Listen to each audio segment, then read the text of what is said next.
There we go. How's it going, everybody? I had the audio off. That's my fault.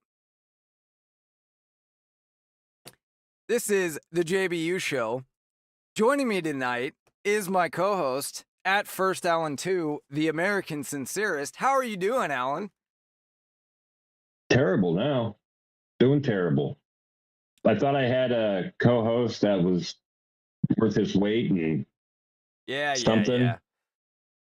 It's a lot of buttons that got to be hit. I try to hit them all, but it happens. Monkey on a keyboard could do better. But anyway, let's get to the... A monkey might be able to, but I cannot. Is what it is. It happens. Yeah, so tonight, obviously, we're going to be talking about Civil War 2.0. We're going to be talking about Indianapolis. We're not going to break down the video and stuff. We did that the first day a little bit, and everybody else has done it ad nauseum, so it's really not necessary. And not really that important, in my opinion, especially at this point. You know where we stand on it. Well, at least you know where I stand. I'm pretty sure Alan's made it clear where he stands too. But there's a lot let's just get into it. Let's just get into it. You want to talk about the video? Because there's a lot going. Yeah. All right. I want to talk about what a civil war would look like in the United States right now. Oh no. I was talking about the video of Pretty. That's what I was talking about. Oh, I don't even. Yeah, that's a. It's an irrelevant. It's an irrelevant point. On the left. Well, on the left, there is no issue. The issue is never the issue. The issue is the cause. So it doesn't matter what happens. There's thousands of people that die unjustly in the United States every day. And they find one thing that they can rally people behind. And then they make the entire issue about that. Everything is to progress. They want anarchy. They want chaos. They want destruction. What's the antidote to that? To not do that. To stay with the established order.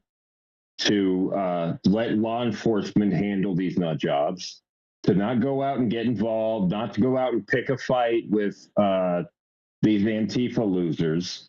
We saw what happened with the Proud Boys, for example, got labeled far right, Nazi sympathizers. They got thrown in jail. There was nobody had any sympathy for them, even on the right. They turned their back on them. There is no winning going out and fighting these people in the street. The number one thing we've learned through history is it's not one sparking incident that causes a civil war. It is the idea that the integrity of the system has diminished. The belief in the system has degenerated, right? And that's when people go out and get their own justice. Yeah. You're starting to sound like me, and it's a little terrifying. No, I'm sounding like me, and you've copied me for way too long now. Way too long, dude. Yeah. That's what it was. Yeah, I was reading your notes before the show. But no, I couldn't agree more. The goal is the reaction. The goal is not.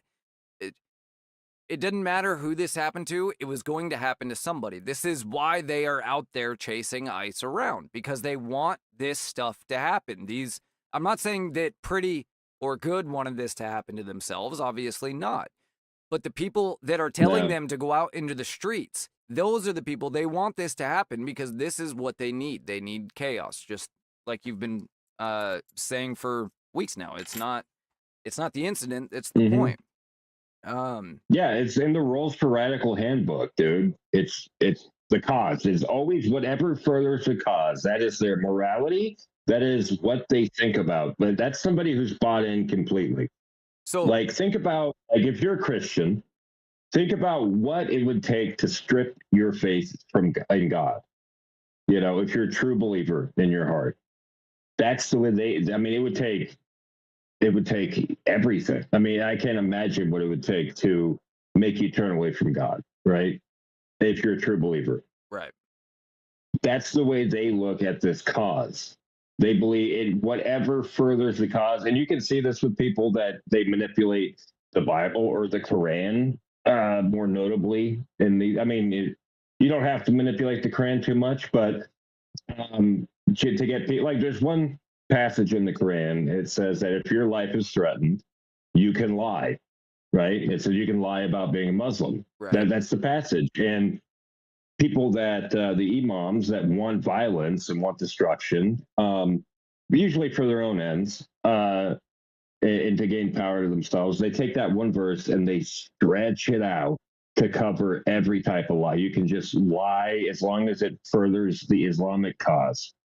You know, Yep. That's what they do with that. So with Christianity, they act like they come in and they pervert Christianity to their own purposes. Now that's where you're seeing the LGBT flags, the female pastors up there, the ones that are up there saying it doesn't matter what faith you are as long as you're reaching for the truth. They completely ignore the only way to the Father is through me. Like, they ignore most of the book of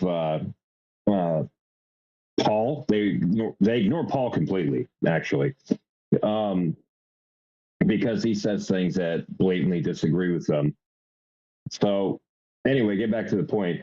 As a Christian, it would take so much to tear us away from our faith in God. And they have such faith in their religion. Their religion is progressivism or communism, right? And there's so much overlap between those nowadays that the message is completely gobbledygook, because they catch people with so many different tentacles of this belief system. They get them on the transgender thing, the gay rights thing. Yeah, and the now minority they're group thing. huge 2A advocates all of a sudden. Yeah, and now we're seeing these left wing. I was like, oh, they finally got the left wingers in.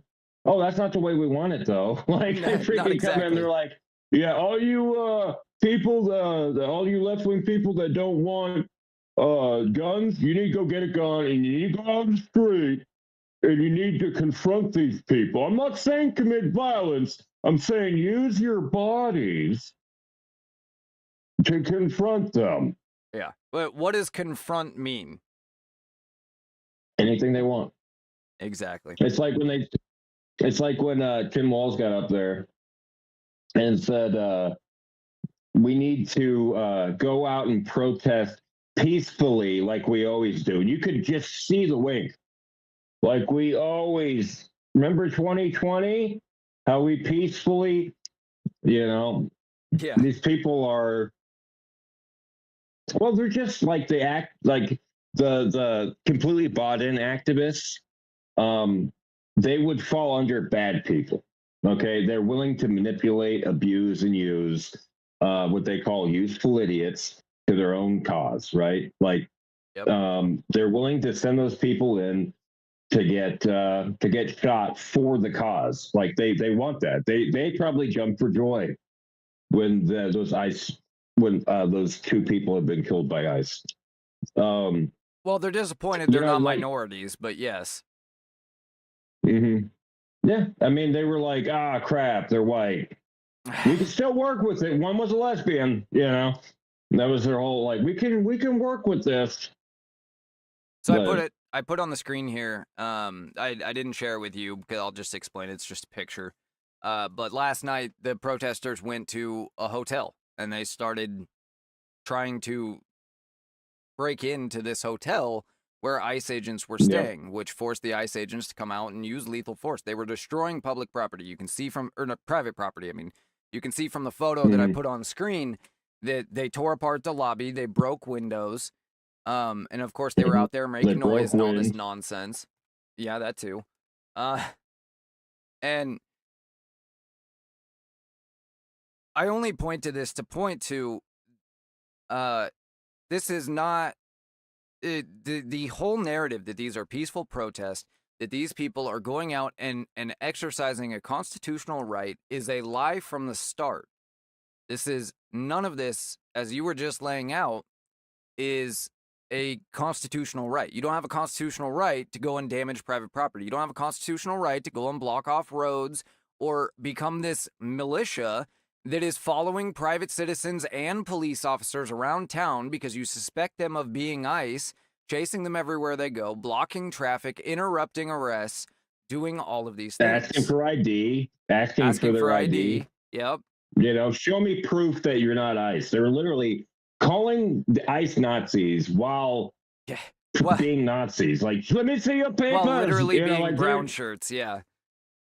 it's that classic example of calling people, projecting, right? They're just Yeah. projecting and like, look over there, what they're doing. Meanwhile, they're doing the thing they're accusing you of. It's pretty typical, classical dog shit type of stuff. And it's annoying because they say that everything we do is projecting, and that's fine. Decide for yourself. Like, use your Yeah, common we sense. follow order. Look at what's The going thing on. that Well, the thing that really worried me as we're talking about devolving into civil war, which would be sectarian street to street violence all across the United States, because we're so interwoven, it would be insanity. The military would have to come in and put down, it'll be a lot of death, and then we have to consider what it would be like spurts of violence. It would just be like this attack here, like the bombings in Ireland. Think of like the Troubles, but in a United States level, where they would like bomb you bombed our pub, we're gonna go bomb your pub. You shot these people of ours, we're gonna go do tenfold to you. Yeah, we should have That's just with our Civil War slideshow. We should have brought up slideshow of the IRA too. That's a good point because that's yeah. probably the best comparison that can be made. There's no direct comparison, obviously, but that's probably the most recent thing that could be compared. But And that was over a religion. I actually don't see how different it is. Like we have the Trump can do no wrong crowd, which yeah, is just not. That's wrong. it's not a crowd I want to be in. no. That's for sure. Yeah, and then you have the Trump is always wrong. Anybody that supports Trump needs to die crowd, Also, not a which crowd seems to I'm be in. worse. Yeah. Seems to be worse, just Well, on the yeah. face of it. One of those is violent, one isn't, and that matters a lot. Mm-hmm. Um, Mm-hmm. but neither should exist, right? In an ideal world, neither would exist. Right. Like you look at like Reagan, when Reagan was in, everyone voted for Reagan. It was completely red, I think, except for Minnesota. And they didn't have this sycophantic type of worship for Reagan, right? I think because the left is so absolutely tyrannical and aggressive with their hate for Trump and his followers. They make no exception for his. If you voted for him, you deserve what's coming. And you go, "What's coming?" They go, "Oh, buddy, what does that mean?" And they're like, "Oh man, it's going to be whatever doesn't get me kicked off of TikTok. That's what it's going to be." That was a good memory, by the way. It was literally every state except Minnesota. I pulled it up on screen for the viewers. The map in 1984. Yeah, and like even then you didn't have the sycophantic thing. So like it's a response to what the left is doing, and by nature, conservatives are reactionary. Now we can get on to the argument of what is conservatism anymore? Is it literally just trying to hold back the tide of the liberal monster that's been unleashed for the last 60 years, or do we need to do a new thing like the UK's doing with reform? Hold on. I do want to go to that question because that is an important part of this. But before we do, I just wanted to point out that as far as this pretty situation goes, the most I'm going to say on it, and then this is the last thing I'll say on it, is all of that other context that we just discussed, the fact that they are out there using violence, the fact they are chasing these people around, keeping the pressure on, hoping to get these sorts of outcomes, that matters no matter what the situation is. Because we all saw that officer prior to shooting Pretty, he was pretty aggressive with Pretty and the other lady there. And normally, I would probably be on your side as far as liberal side in saying that wasn't okay. But none of that justifies what Pretty did after that point, first of all. And second of all, There was no reason for them to be there chasing them in the first place. And when you back the video up farther than what everybody has seen, there's been some more videos that have come out. You see that Of they were course. blocking traffic. They were getting in the officers' faces. They were threatening them. And look, when you're being chased around 24/7 by violent lunatics, and you never know, yes, 9 out of 10 of them are going to be peaceful with you. They're just going to scream and yell. But you don't know which one of them is going to be violent. And so when they're 2 feet away from you, you have to treat that differently than when they're 10 feet away. If these people were always on the sidewalk, always, only protesting, following the law, exercising their right, videotaping from a distance instead of right in their face, I would be on your side with this. But that's never been the case. In every instance that comes up, there is always something that the protesters are doing wrong that instigates the interaction. Other than George Washington, who can you think of as like the most American symbol? John Adams, Why are right? you John gonna Adams, take one George of the Washington away? fundamental authors of our Constitution. I would say Very Jefferson, but that's established just me. lawyer. Huh? I would say Jefferson, but that's just me. I'm a Jeffersonian. Well, I know, but like John Adams was like the legalistic Sure. thinker of the guys, right? And he was. I mean, you could see like there's a show they made about him with Paul Giamatti, which is amazing, great show. I think HBO did it. If you haven't seen it, you should watch it. Yeah, I haven't seen it. He defended the British soldiers during the Boston Massacre because he was about the law, right? And he saw that he didn't want a sectarian breakdown in because remember in the beginning they did not want to secede from England. They wanted representation. They wanted accommodation. They thought the taxes were BS. There's a lot of different reasons, but they didn't necessarily want to succeed. But he saw that the soldiers were defending themselves. And these people came with billy clubs, they came with rocks and stones, and they threw them at the British soldiers, who were the established authority in that place. They recognized authority because there was no American Constitution at that time. And British common law was the law of the land. And he went in and defended them in a hostile court of Americans. And the Americans let them, what is the word I'm looking for? Redeem them, not redeem them. Come on there, Chris. Come on, thinker. I'm not sure what you're reaching for this time. Sorry. Normally I'm pretty good with that, but there we go. There you go. Acquitted. So the jury acquitted them, is that what you're saying? Yeah, because John Adams so effectively defended them, and because he recognized the rule of law, and he recognized what happens when people don't believe in the rule of law. That's why he did that. And that's why I mean, the guy was. And that's exactly why this is not about the Second Amendment, this thing with Pretty. This is not about being a bootlicker. This is not about conservatives giving up their values and all of a sudden being in favor of government. This is about the rule of law. And I'm not going to celebrate people that are actively trying to circumvent the law instead of the people that are so ICE is there to enforce the law we asked them to enforce. If they were there enforcing law we never asked for, it would be a completely different story. They are doing what we elected President Trump to do, which was send ICE to these cities and deport illegals that refuse to leave on their own. And it was Border Patrol that shot Pretty, by the way. That's right. That's right. Yeah, and it doesn't matter. There's a big misconception about ICE. ICE is meant to handle the interior, and the Border Patrol is meant to patrol the borders. There's a misconception that they can only come in 100 miles. They can team up just like any other agency can. When the local police, the city police ask the sheriff to come in and help them with the case, or they ask a neighboring city to send over people if they're having a parade or something. All 50 states have Border Patrol agents. Huh? All 50 states have Border Patrol agents. Right. And so, or representatives or some type of office. I think one of the things that I was really worried about was the church thing.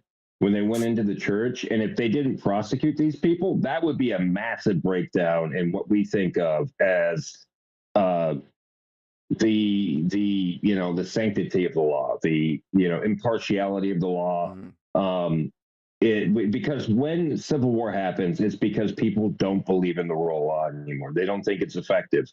That's why I'm so against Yes. like vigilanteism.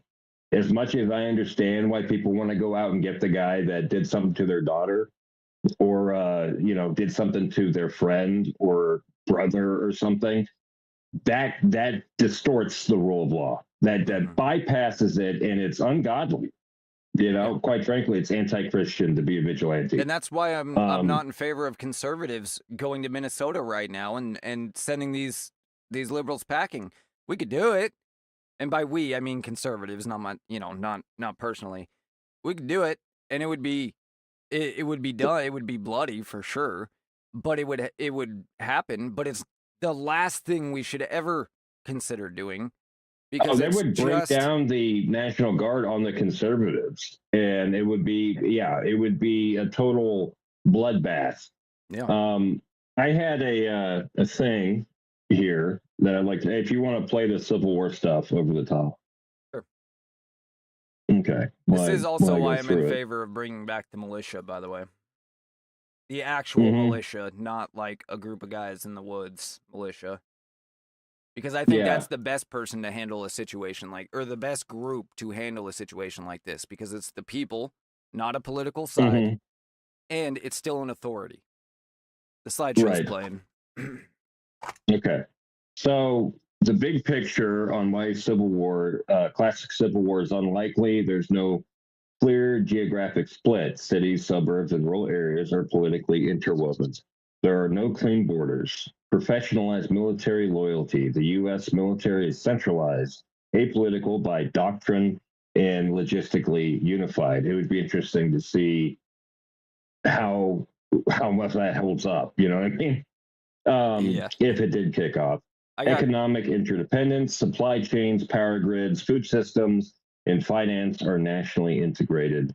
Surveillance and state capacity. Modern governments are very good at detecting organized violence early. Well, that's because they spy on their own people. That's another issue. But because of this, analysts don't predict a traditional two Benjamin armies lined Franklin. up war. Nobody thinks this. And if you do think it, you need to graduate from sixth grade. They predict something closer to political instability, episodic violence Mhm. called low intensity internal conflict. A theoretical starting point would be that violence doesn't start because people disagree politically. It starts when legitimacy collapses, like we were talking about. A plausible trigger would be compound crisis, not a single event. Legitimacy shock. Hypothetical examples would include a disputed national election where both sides believe the process is illegitimate. We've kind of already had that twice, right, with Biden and with Trump on both sides. Courts, Congress, and executive powers issuing mutually contradictory rulings. We have seen this quite a bit recently, especially with what we're conservatives call the rogue judges of the federal courts. States openly refusing to recognize federal authority. These are the three examples that the experts have conclusively agreed on would start a civil war in America. That's dangerously close. What? Okay, Um, so what are those again? Repeat them for me. these are the three things that experts believe could start a civil war in America. A disputed national election where both sides believe the process is illegitimate, which Yep. we've already seen, right? Yep. We saw that with Trump, and we saw that with Biden. Courts, Congress, and executive power issuing mutually contradictory rulings. Trump ordering the expulsion of violent illegals and the federal courts blocking these processes. That's something actively happening right now. Hmm. States openly refusing to recognize federal authority. What state can you think of that's happening in right now? Just off the top of your head. if I Just off the top of my head, I'm gonna say Wisconsin. Close, but no cheese, buddy. It is Minnesota. Um, Ah, so I knew basically, so yeah, close. basically it's when people stop believing disputes can be resolved peacefully. I don't think everyone's there, but I think there's a few morons that do think that right now, unfortunately. Um, okay, information fracture. Media ecosystems no longer overlap. That is something we're absolutely seeing in the traditional media, the CNN, the MSNBC, the Fox News, versus independent media on YouTube, like on Rumble, us, just between us. Um, the Each side believes the other is staging a coup. I don't think we're quite seeing that. Like, have you seen anything about a coup or anything along those lines? Um, there's so Like coup talk, other than Jan 6, like when they try to make Jan 6 a coup, right? right. I mean, the left would say when Donald Trump tried to bring in his own slate of electors, the conservatives or the right might say the election of 2020 with the mysterious spikes in ballots and stuff. But beyond that, I don't Mhm. think we've seen anything recently uh, Mhm. that direction. But it could be coming. Right. Are we playing the slideshow over this? Back and forth, yeah. Okay. We I thought we better were be gonna play playing the that over the slideshow, history otherwise section. people might get bored. Yeah, I don't think you're playing the slideshow over it, but okay, now you are. Um, all right. And No, I'm not. violence is framed as defensive on both sides.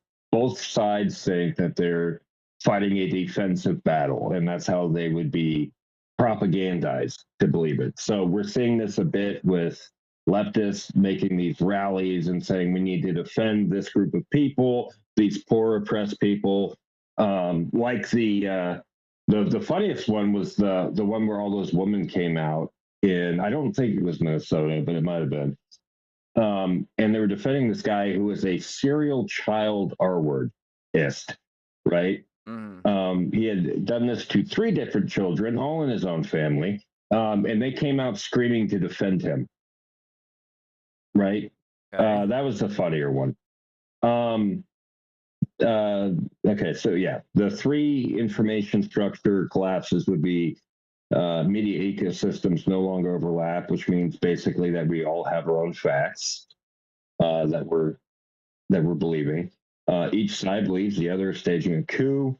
Theoretically, like you laid out, you could say with Trump bringing in his own electors, and then the left or the right could say that the left is causing massive fraud in states, defrauding the voter, um, taking billions of dollars from taxes to use in their own purposes. Yep. Um, Violence is framed as defensive on both sides. Yeah, that's a pretty easy like go to, I would say. Yeah, and the critical point would be nobody thinks they are the aggressor in this. They both sides think they are defending the liberty, and both sides argue they're defending the Constitution. Of The course. left, I don't see them saying they're defending the Constitution. Do you? The left? Mm-hmm. Oh yeah. They I don't. believe they're doing they are protecting the Constitution right now. They believe they are constitutionally in the right. They're of course Mm-hmm. way off base of what they think the Constitution says. But yes, I've seen them invoke the Constitution over and over and over the last few days. Okay. Okay. Like a third area to look at would be localized breakdowns, not national war. Instead of the war begins, you'd see sporadic clashes around protest, polling sites, or infrastructure. Can we say we've seen that in certain locations like Portland and Minnesota? Certainly in Minnesota. Yeah, to to to a fractured degree, yes. It's certainly not consistent Mm, at this point. okay. Um, Armed groups claiming to protect communities. A little bit. Again, not consistently at this point, but yes, we have seen over the last few days in Minnesota, uh, armed people coming out claiming that they are there to protect the protesters. Right, following around people, asking for their identification to prove that they're not um, ICE or any type of federal agent. Mm-hmm. Yep. Um, and have we seen that on the right? Like people, like I don't know if I've seen that on the right. People coming out claiming to protect the community. Not since Kyle Rittenhouse, and that's in part because of the way that the left handled that situation and we lost the election. Hmm. Yeah, that was a bad one. Um, Police and National Guard stretched thin, inconsistent enforcement. I can absolutely agree with. I would say that we're saying Um in we're in the stretching everybody isolated thin. scenario of Minneapolis, yes. It's like the National Guard, though, is a touchy one because you have the Minnesota National Guard, Mm-hmm. which is actively helping protesters. We have the like videos of them handing out coffee and donuts and standing alongside the protesters slash rioters. Um, I don't think I've seen that anywhere but Minnesota. Um, and then also the police just standing there while ICE was being assaulted and letting them be assaulted and attack the hotel. That was a bad. That was bad. Um, at that stage, it's predicted it still wouldn't feel like a civil war. Okay.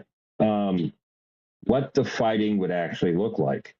It would be fragmented and asymmetric, not armies versus armies, more like small groups, lone actors, flash violence followed by long lulls, urban areas as tension points, not battlefields. Kind of like what was that place where they closed it off completely? The chop place where they like said no police allowed during Uh BLM. yeah, the exclusion Chaz or zone. something. Chaz chop. Yeah. It Yeah. So it varies depending on who like, you but ask. yeah, more places trying to expel um, officials, like official elected or representatives of the government. Right. Yeah, that sounds so much like Northern Ireland during the Troubles, during the IRA stuff. Yep. Um, all right, most casualties in modern internal conflicts come from isolated incidents, not large engagements. So yeah, it would be like one, bomb going off here, one stray bullet over there, tit for tat, a freaking national Hatfield and McCoy situation. Mm-hmm. Um, Control would be psychological, not territorial. Instead of capturing land, intimidation, threats, online doxing, and target attacks on symbolic locations. Can we say we've seen that in the last couple months? Yeah. Not in the sense of open warfare yet. We've seen the beginnings of it for sure, obviously, with the protests, but Well, this would be psychological control. So, like the intimidation, like threatening ICE, we've definitely seen the threatening intimidation. Trump Yeah. supporters. And then the threats are just, that's everywhere. Every guy with the spray can is writing F ICE, kill them, all that stuff. Right. The doxing is absolutely massive on places like Reddit and Blue Sky, Yep. where they're getting lists of ICE agents and trying to find out where they live so they can go, step one, intimidate them. Yeah, we looked at that I have, website last night that was making a ICE Wikipedia.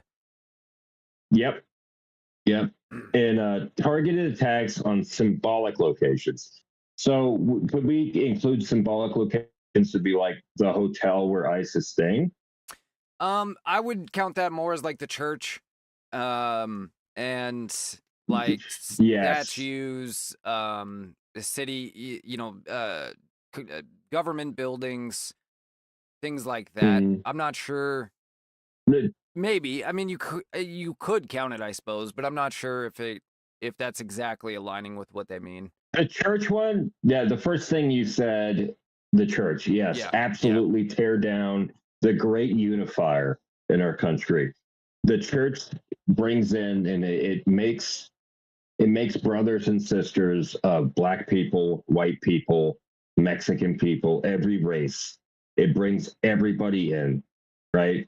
And Yep. if you can tear that down and bring them to the most base instinct of racialism, yeah, we've discussed this a lot.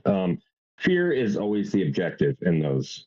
It's not really about conquering. So marching in, yelling at young children, the mom cradling the kids, creating that image and then filming it so everyone sees, hey, this can happen to your church, you know? Right.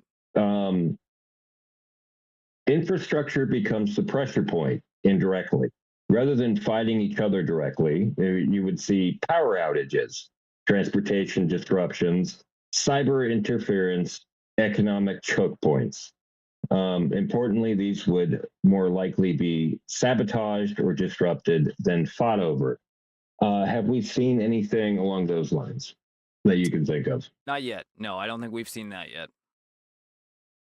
All right. So like people like yeah, they're not trying to take out the power line in like a right wing district or a left wing area.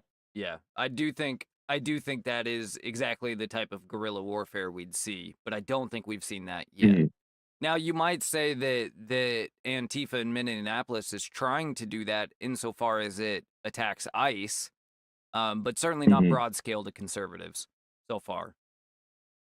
mhm. Now, you might real Okay. quick another thing I was thinking as far as symbolic places, attacking symbolic places. You might say the shooting of Charlie Kirk was that.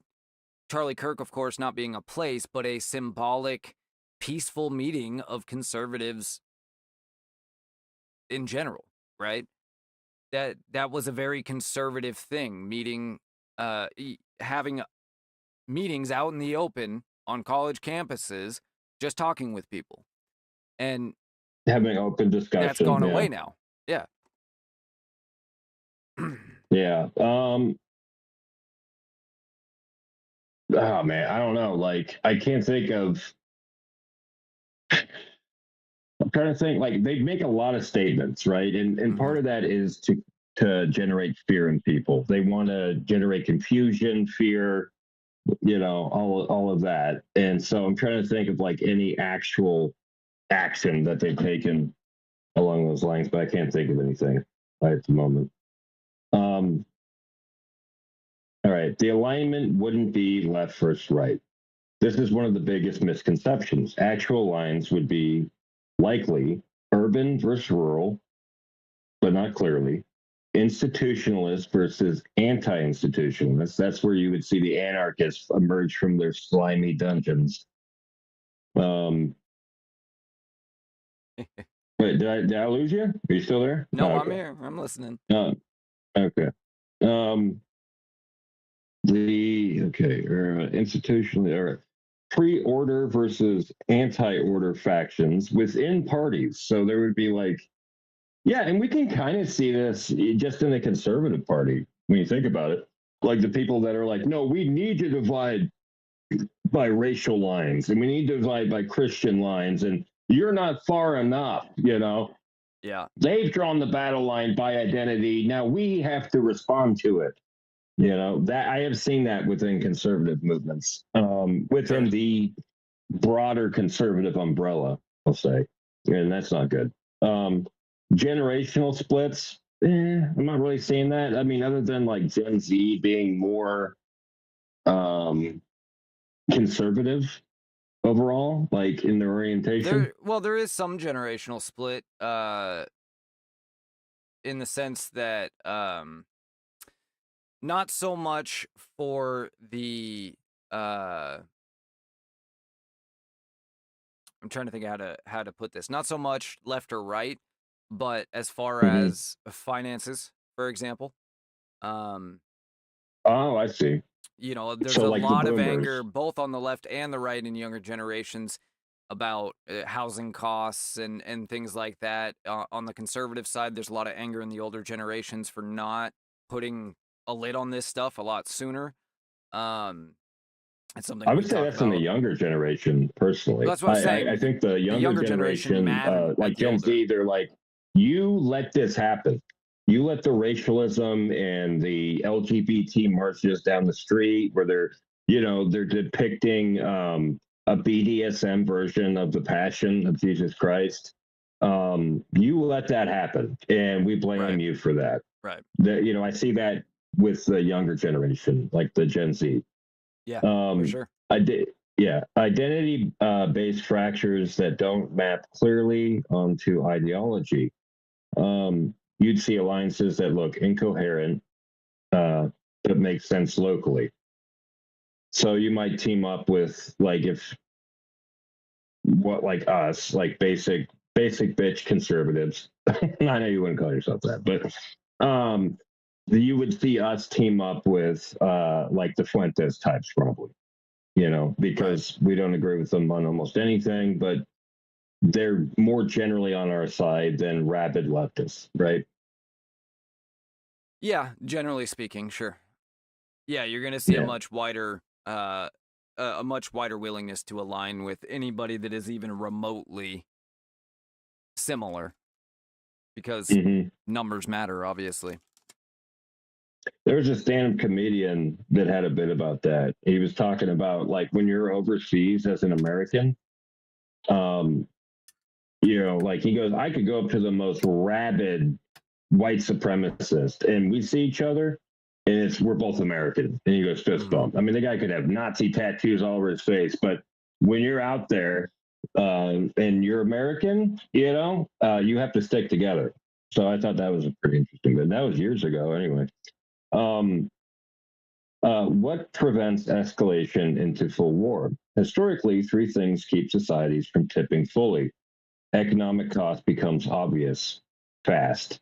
People stop participating when their own lives deteriorate. That's the FOFA, or fuck around, find out Right. ideology.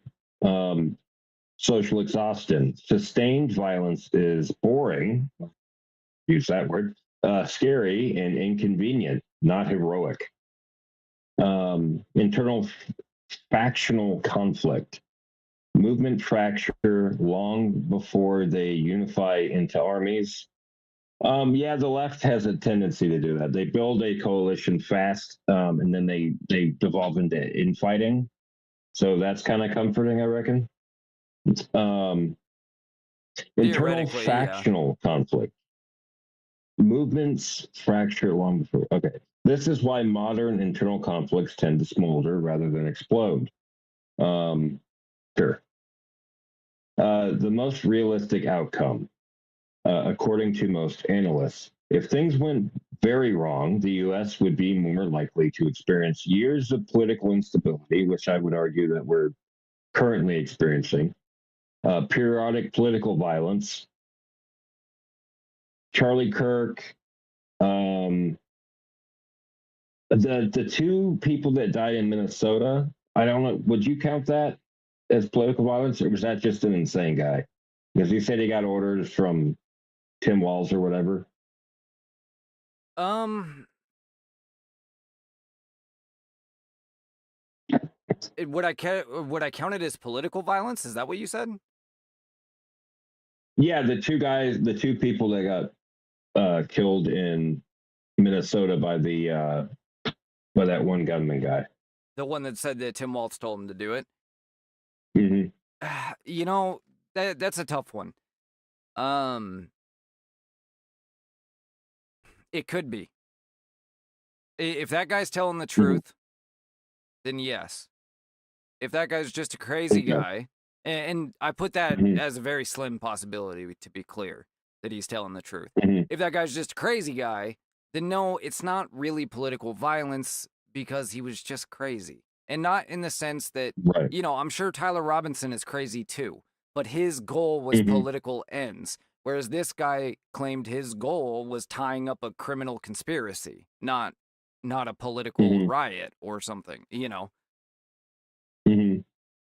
Yeah. Yeah, I would say, yeah. So we have seen periods of political violence. We had the 2020 Summer of Love situation. We Yeah. had, after that, like during Biden's term, I heard a lot of talk. I heard a lot. I didn't remember seeing a lot of like street violence, political street violence anyway. Um, No. I let's see. I mean, during the BLM riots, absolutely, and that was about a year and a half. There was tons. Hmm. Outside of that, I would agree there wasn't really a bunch. There was, Hmm. some very localized incident. I mean, you could say that a lot of the mass shootings were political violence because they were often trans shooters uh that were politically motivated because they believed that they were being genocided and all of these things Hmm. these narratives that the left pushes.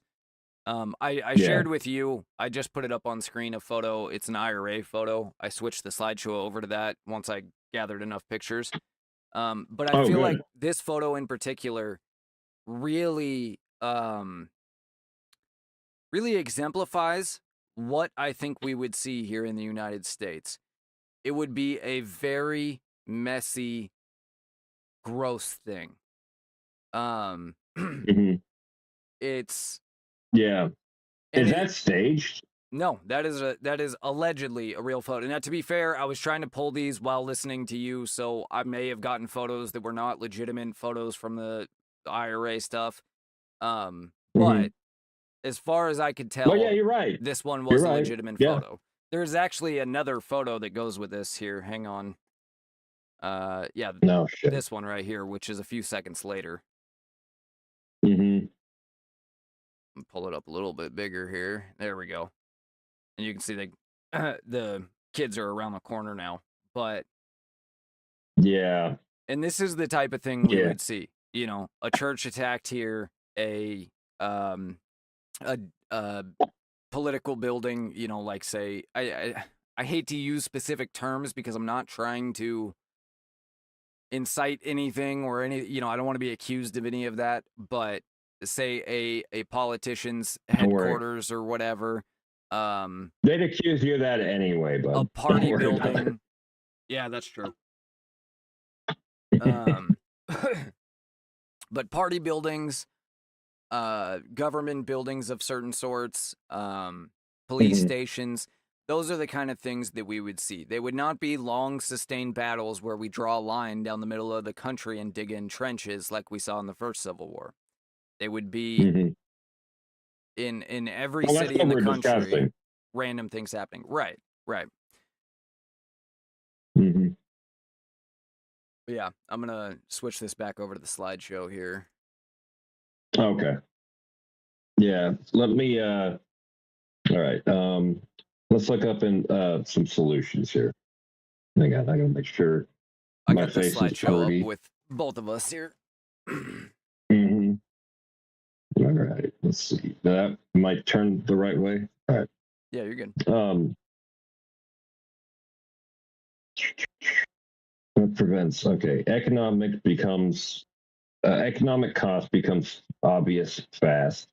People stop participating when their own lives deteriorate. Social exhaustion. We know that internal factional conflict. Movements fracture long before they unify into armies. Yeah, but that could be just as bloody, you know, Sure, um, sure. like the fracturing of. I mean, you look at like even the IRA when they broke up. Since we were speaking of that, they broke up into different, groups, and then started attacking each other and each other's families. A lot of Because Yeah, and a lot of nothing. gang activity. People don't like giving up power. And they want to be the one to, tell everyone else what to do. That's the psychopaths.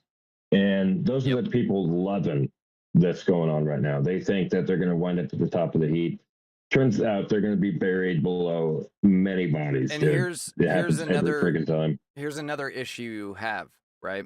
The people Hmm. that even some of the people that aren't necessarily psychopaths that, let's say, fought for the IRA, right? They know that once Hmm. they give up power, they've already been willing to shoot UK police officers, military in the street. Once they give up their power and say, okay, I'm done, they know that the government's coming after them. And so they are incentivized not to give up that power, to make it so the government can't come after them. And That that is a literally sounds like dangerous what thing. people are saying about Netanyahu right now. Yeah, it's similar. Yeah, that's like almost identical. They're like, he wants the Gaza conflict to go on as long as possible because he's actively being indicted by Yeah, he's afraid of what's going to his happen own after the people. fact, for sure. Yeah. All right. The most realistic outcome, according to the majority of analysts, if things went very wrong in the U.S., they would most likely experience years of political instability, pure violence, heavy-handed state responses. I would say that we're seeing some of that currently. How do you feel about that? So, read it again. Sorry, a leftist Have- just messaged me and said that there are sex tapes of Trump abusing somebody, and I'm like, what? But go ahead. I apologize. Yeah, just randomly. Yeah. Um, Provide the heavy-handed tapes. state responses. Yeah, for sure. And that's definitely that's a concern right now, because if the Hmm. response is too heavy, that's only going to cause further backlash. Yeah. And I think we're kind of seeing that as much as we don't like seeing people die and we don't like seeing what's playing out in Minneapolis. Theoretically, you could say two murders is a heavy-handed response. You know, theoretically, I'm not picking a side on any of that shit. I don't really want to get into it, but expanded surveillance and emergency powers. That's the one that scares me. When we get into, Yes. And that's something martial law. I worry about with Trump a lot, because they have shown a willingness to expand government powers, and in a way that shows disregard for uh the way the left is going to use those powers against us later on. Yeah. It's like they're forgetting that the left will weasel their way back in there. And this version of the left that we're seeing, they They're have literally expressed like they're building lists. opinions. Well, yeah, they're expressing opinions of their fellow Americans that are dehumanizing, and these are elected officials. So, Yeah, and they're um, building lists of ICE agents, of conservatives, of people like you and me that are willing to talk about our opinions, that they're going to go after as soon as woo-hoo. they have power again. That's what they say. Mhm. That is extremely dangerous, because, again, now you're looking at a Netanyahu situation. Well, now we don't want Trump to give up Mhm. power, even though it violates the Constitution. And I'm not Mhm. saying literally, I'm saying in this theoretical world, because Mhm. you're already planning on circumventing the Constitution. I'd much rather my guy do it than your guy do it.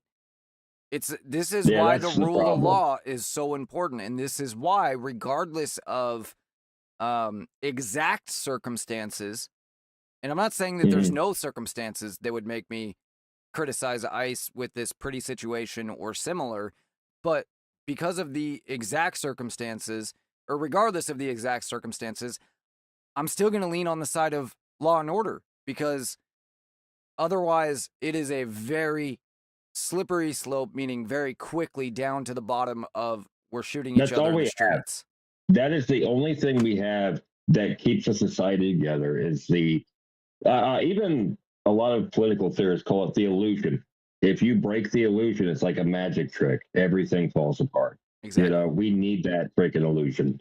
Exactly. Um, you would see expanded surveillance and emergency powers. Yeah, that's let's talk about a long, ugly legitimacy crisis. Now, the United States has a lot of protections involved uh, at all levels. in case of government breakdown. Like we have like responses set up built in to respond to these type of things. The only thing I can think of is the governor of a state mobilizing his National Guard to fight against the Fed. That would be ugly as. Ugh. All right.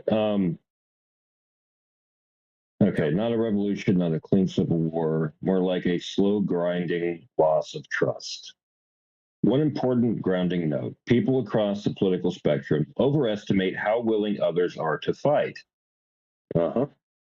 Most Americans want stability, want food, electricity, and healthcare. Yep. They do not want to risk prison or death for abstract politics. That's where the crazies come in. And I would say that the left crazies are out doing their thing right now.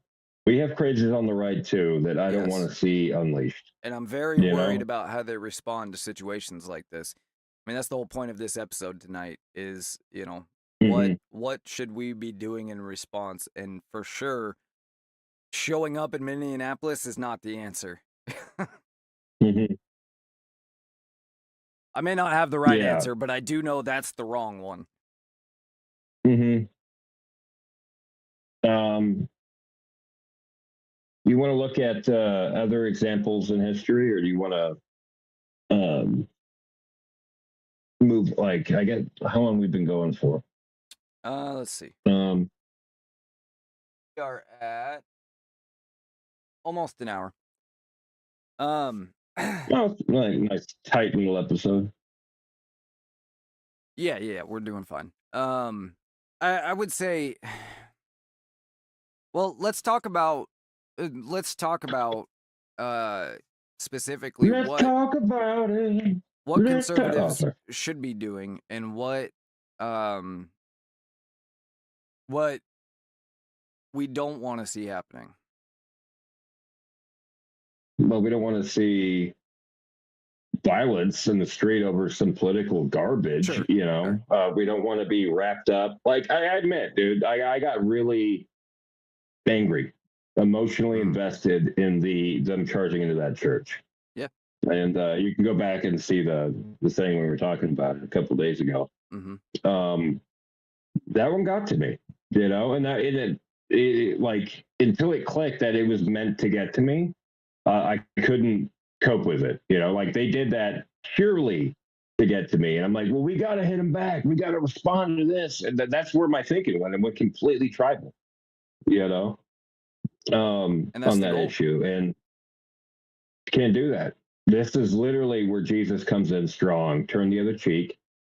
Leave it to the invested powers, dude. These are the people that we voted in, and the government in the Bible, the way that it's described, is of God, right?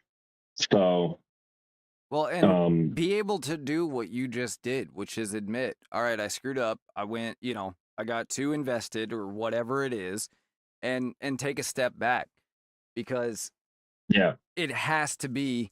And I know you're going to roll your eyes because I say it all the time, but it has to be principled moves, or never it heard falls you say apart. that before. First time I've ever heard that.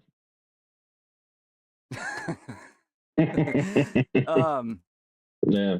But yeah, so one of the things that we're seeing right now is some division with the kind of libertarian conservative side because of their anti-government leanings, which I used to be very deeply on that side. I still would say I am, but I'm less so because I recognize, the issues that we're about to discuss here.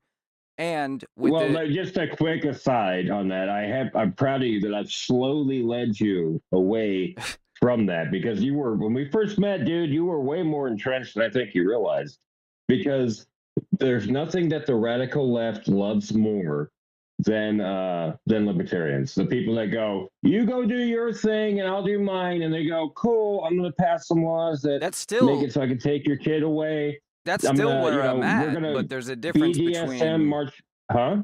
That's still where I'm at, but there's a difference between, you do your thing and I'll do mine, and you using the government to subvert my thing.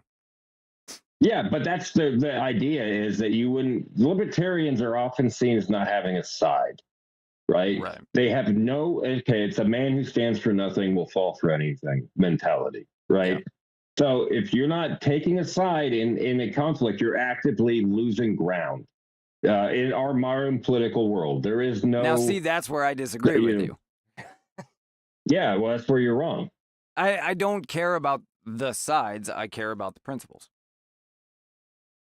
If the If okay, that's a that's side the that I'm on, that's principled side. fine. But Yeah, that's the side. Yeah, the my side of the my principles principles, don't right? always line with the right side or the Yeah, Republican neither side. do mine. But like you like okay, so it's literally about if you're not fighting for your principles, and by fighting I mean doing this, what we're doing right now, discussing them, Right. advocating for them, voting for them, then you're losing ground. When they go, well, love is love, and then you see this movement come out of the LGBT umbrella that wants to call PDF files MAP, right?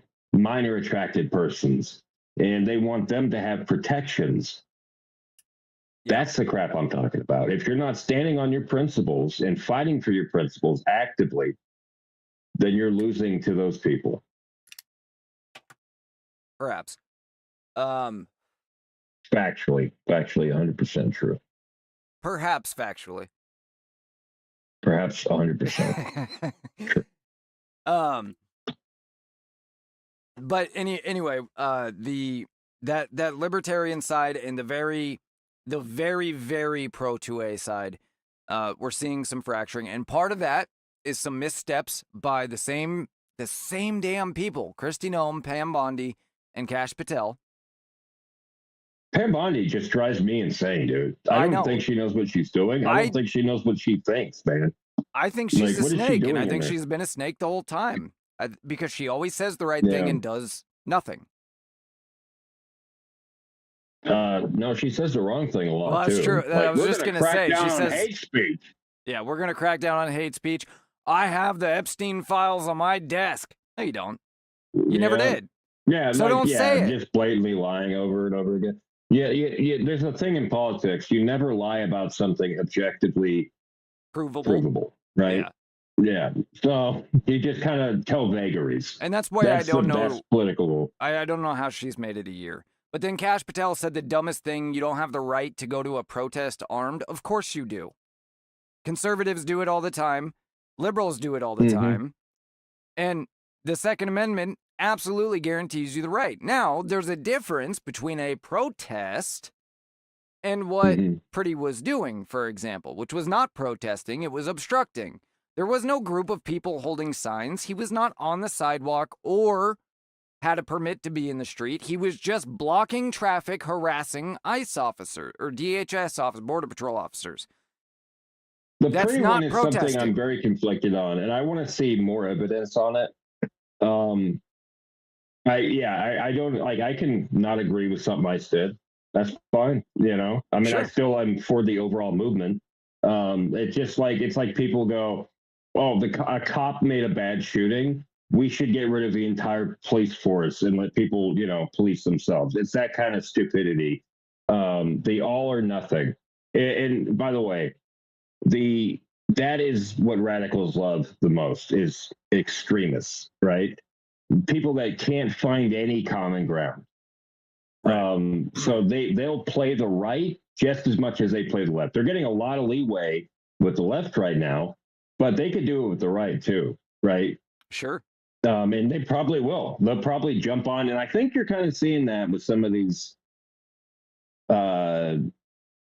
I want to say there's a type of libertarian, and I can't remember what the heck they're jumping. They're trying to pull the right more extreme. They're trying to take people.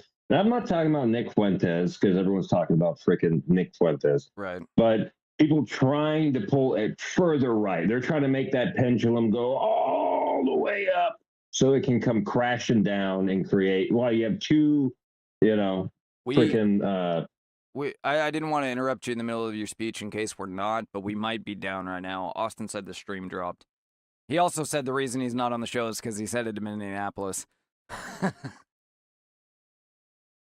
I'm Sure he is. I'm waiting right now Wait, for are an we answer down for from him. real? I don't know. I'm waiting on an answer from him. If you can check from your side, that'd be cool.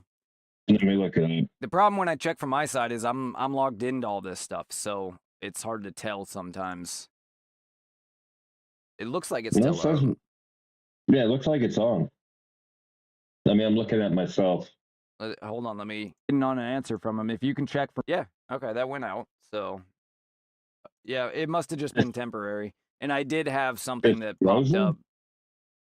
I did have It looks something that popped frozen a up little that I bit. thought was an issue, but Yeah, we're definitely glitching a little bit, oh but yeah, it says it's down to 9 frames. That's lovely.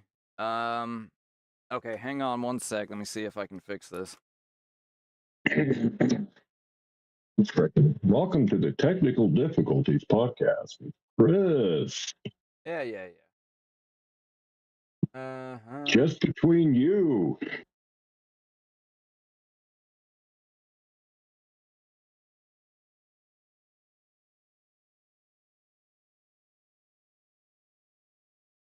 Like another thing to look at would be Italy, the sectarian violence that happened in Italy. Actually, we'll look more up about that while you're technically difficulty That in France, at the yeah. moment.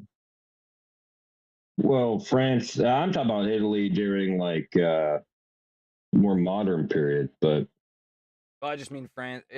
France is very leftist, and leftists here would hmm love to follow in the footsteps. hmm That's probably our yeah. problem right there. Hopefully, this fixes it. I have to change the priority to highest on OBS, otherwise my computer tries to update and do all kinds of nonsense in the background. Mm. I got to figure out. So I have a app that when I'm gaming, I can make it only prioritize the game completely, and it shuts everything else down. I need to hmm find a way either to make that work for streaming or find one that works for streaming that will just prioritize everything to the stream and nothing else. It looks like we're It good looks like now. this stream's working. Yeah, we're back up 30 Yeah, I don't. frames. We're fine. Yeah, I don't even know if we're done. I think he's full of crap, just making problems. It it makes sense. Anyway, so there's a picture here. I'm gonna throw it on screen real quick while you're looking. Of Pretty grabbing the ICE agent. This is what got him. I mean, it's what got him killed ultimately, but it was what was getting him arrested. Because when the ICE agent went and pushed the lady, which I'm not saying is okay, he went and grabbed the ICE agent. That's always going to get you arrested every time. And if you're fighting with Yeah. cops and they see a gun, whether you legally have it or not, right or wrong, if they see a gun, the chances of you getting shot go through the roof. If you're continuing to fight, if you just put your hands up, it's not going to happen. And I know, boo looking, but the thing is, again, you have to have the broader context with it. And that's why, because I agree with you. When I first saw the video, it's like, I don't like everything that I'm seeing here. And it's certainly not excellent police work. But you have to take the hmm broader context. These people can't even go to sleep at night without hmm wondering if someone's going to throw a Molotov cocktail through the hotel window. And that hmm matters. That affects the way that they're going to do their job. And these people, Yep. the videos that circulated showed the ICE officer going to them. But that's not what happened. They were in the officers' faces trying to obstruct an arrest 10 seconds before hmm that. All of that is relevant. The cops do not Right. know which So one of them are dangerous and which ones are not. the following are the safeguards that our government has against a civil conflict or a massive civil conflict, and we have quite a plenty of them. Good. Yeah.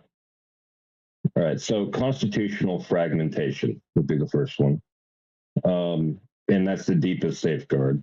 Um, the U.S. government is deliberately bad at moving fast. So yeah. that's important. It's not a bug; it's a core protection. Yep. Um, Power is split between federal, state, local. Further split between executive, legislative, and judicial. Even within branches, authority is subdivided. And I've actually heard somebody saying like why they have hope for England right now in all the crap they're going through is that their system moves very quickly. Like they can get stuff, they don't have a Bill of Rights or, like an established constitution that they have to pass amendments through to make major changes. They literally just have to get like a vote, and it's not even that high a percentage. And they can change fundamental laws in England. Yeah. And he acted like that with this is Sargon of Akkad, and I can't remember his Carl Benjamin, I think is his name. Like he was talking about like it was a good thing, and I'm like, that's how you got in the shit in the first place. Yeah, that's not good, But whatever helps you sleep at night. But all right, how it helps. Power is split between even within branches, subdivided. This makes it extremely difficult for any faction, left or right, to seize total control quickly, which is what basically happened in Nazi Germany. They had he seized the three branches of government: the chancellorship, the Reichstag, and then like the other one. Frick. Anyway, he seized all three very quickly using the Emergency Powers Act. That's how Hitler got into control. Okay, this is extremely difficult. Issue sweeping orders without resistance, or convert political momentum into immediate coercive power. I would say, and I'd hate to say it actually, but Trump would be the only guy I've ever seen gain momentum as quickly as he did. And I hope that's not a framework for a left wing nut job like Newsom or who's the other guy they're really pushing right now. Can you hear me? No, I can hear you. I don't know. Besides Newsom, I'm not really. I mean, there's nobody that they're really excited about besides Mandami, I guess, in New York. But really, you can't. What kind of help Pete are you here? Pete Buttigieg is on the list, but you're never gonna. Black people actively came out and they were like, "We're never voting for a gay dude." Yeah. Black, like that was what the black leaders came out and said collectively, and they did a poll. It was 95%. You look that up. The Gallup poll or whatever they did on if blacks would vote for Pete Buttigieg, and it was abysmal. It was like 90%. Said no. Why it matters for internal conflict. Civil wars often begin when one group captures the state apparatus rapidly. The U.S. system forces conflict to stall, litigate, appeal, delay, and diffuse. It's frustrating. A lot of people complain about this, but it's the most stabilizing factor in why America has not devolved, even though we are a many pole political system. I mean, we have so many different groups of people. We're a true multi-ethnic nation, the only one in history that's lasted this long. Right. The professional. The poll you were talking about, Emerson College showed 0% support among black voters in potential 2028 Buttigieg primary. Yeah, I told you, dude. Like the other front runners in the Democrat Party right now are Raphael Warnock, Andy Bashar, and Josh Shapiro and Tim Walz. Tim Walz. Well, that's probably outdated at this point because this poll is a couple weeks old. But yeah, I don't see that. I don't see Tim Walz making it. No, not at this point. They didn't even want him as vice president. No, he dropped out of the governor race.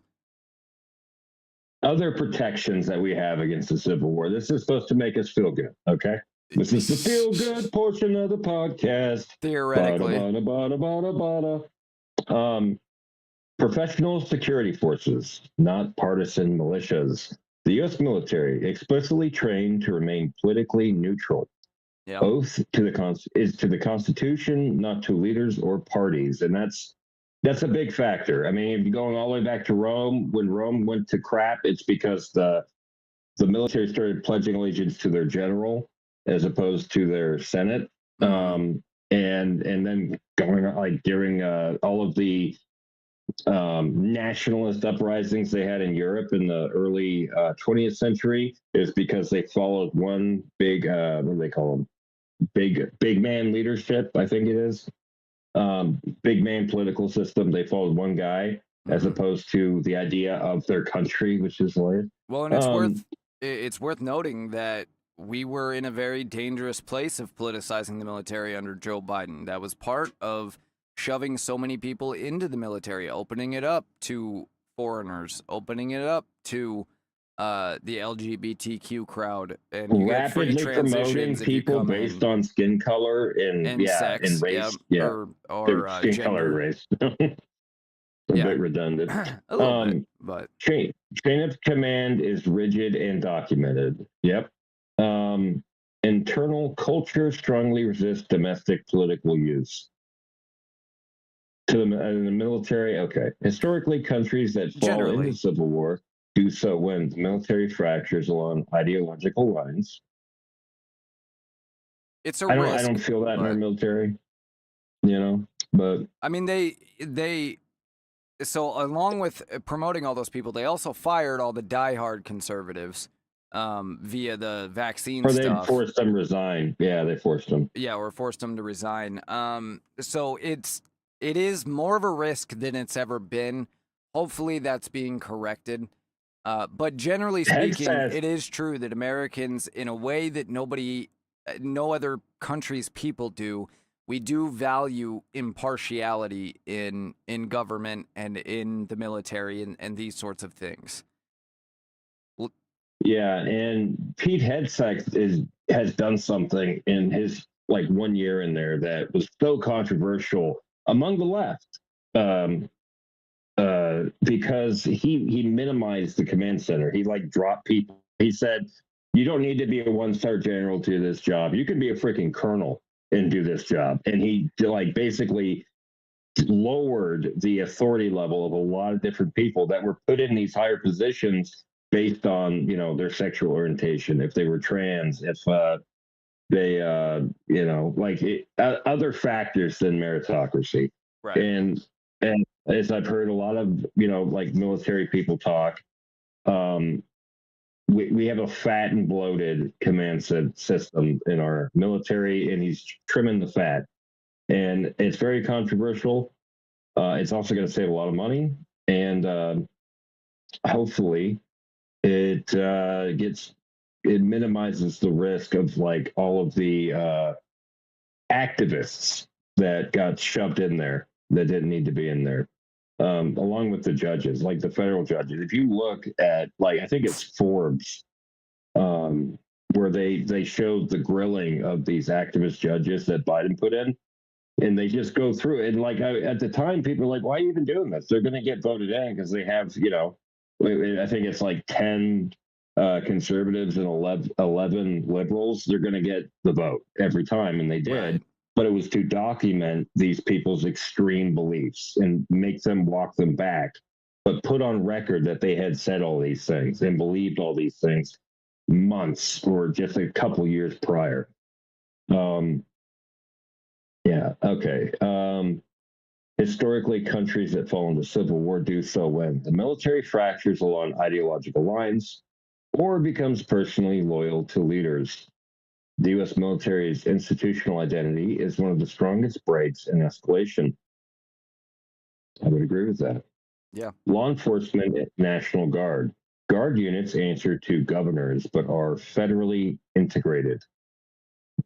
It seems very, very relevant right now for some reason. Yeah. Um, Cross-state deployments dilute local political bias. I see that, like how we used to They like build our can. military Yeah. units from where you were from, right? And we've kind of completely evaporate. We dissolved that There is a within our. counter to that, which is Minnesotans, for example, wouldn't necessarily take too kindly to Kentucky Guard, ordering them around. Sure, sure, but like I think it's talking about the guard units they pull from anywhere, right? They can get pulled from anywhere, I guess. Mutual aid agreements allow rapid reinforcement. I don't know if that's good or bad, actually. What Like, what if I heard rapid a reinforcement. I couple? missed. Well, mutual aid agreements allow rapid reinforcement. So I don't know if that's good or bad in the sense that if you get a couple of these idiots, a couple rabid leftist governors get together Right. and band together, it could be an issue. But I don't see everybody in that National Guard. It's a proven fact. In fact, look this up for me What you got? before I say it's a proven fact. uh, Look up like what percentage of people that join the military are conservatives. It leans slightly, but I don't think it's. I mean, we don't track that for a particular reason. I know, but like it's.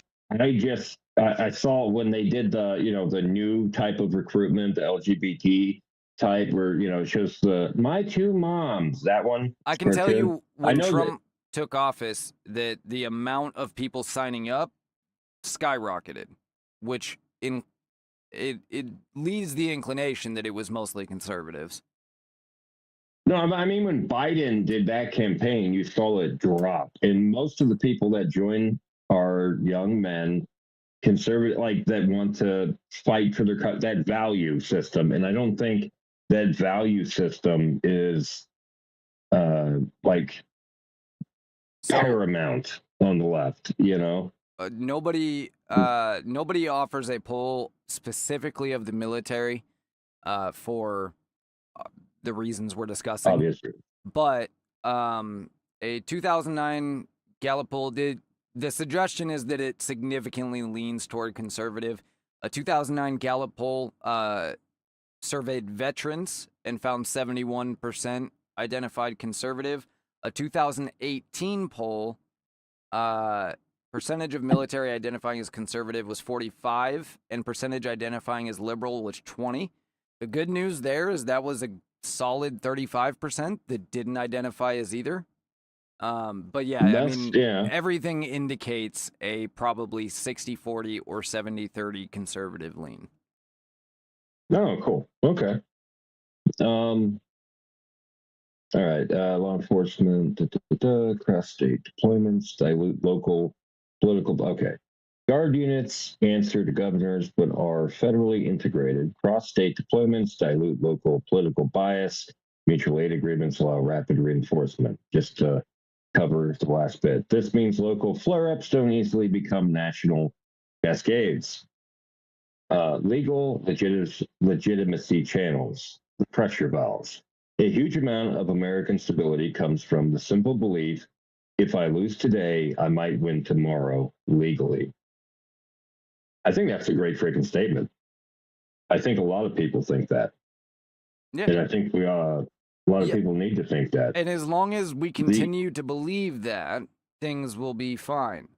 It's once either side believes it does not matter what we do, they've locked this down.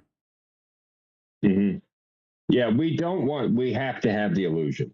That is 100%. We need the illusion of legality and government and fairness. And nobody wants to see how the sausage is made. Like, really. Like, if we start thinking that it doesn't come out in these nice little packages and we can just throw it on a pan and cook it, we're going to have a problem because people are going to find out it comes from pigs. Legal legitimacy channels. Key mechanisms: courts that can overturn executive or legislative action, independent prosecutors, federalism allowing states to challenge federal authority without violence. That's something that we need more of, actually. And I get why you kind of said that about Tim Walz. I was like, what the heck? And you're like, well, he did is kind of based. And I was like, what? But I get it. You're like, this is more of what we want, even if it's coming from this nut job, this clear, uh, oh gosh, this guy with no regard for the truth. This guy that is actively trying to. He did the right thing for all the wrong reasons. Yeah. Yeah. I mean, well, he did something. Um, yeah, I understood what you were getting at there, and I thought that was a fair point. It took me a few days. I was like, maybe Chris has broken his noggin, or something. But no, I think you hit a good point there. Tim Walz for governor. Hmm? Nothing. Yeah, I'm going to see you out there with vote for tampon Tim. He's got a tampon, I'll just be throwing tampons elections, to the crowd. That would be funny. Like instead of a T-shirt cannon, he's got a tampon cannon. He shows out to the crowd, at his rallies. All 4 people that show up legitimately, and then the hundreds that are paid to be there. Elections at staggered intervals. Something is always up for a vote. That is actually very important. We have elections like every 2 years. We have the major election, the presidential election, when everyone pays attention to. But then, like, whenever the other side loses, we always talk about the wave. We got the great blue wave coming, or the great red wave coming. You ever notice that? Oh yeah. During the midterm, yeah. Even when people are furious, the system offers nonviolent paths to contest power. As long as those paths are seen as real, violence stays fringe. We want it on the fringes, but the fringes are getting loud.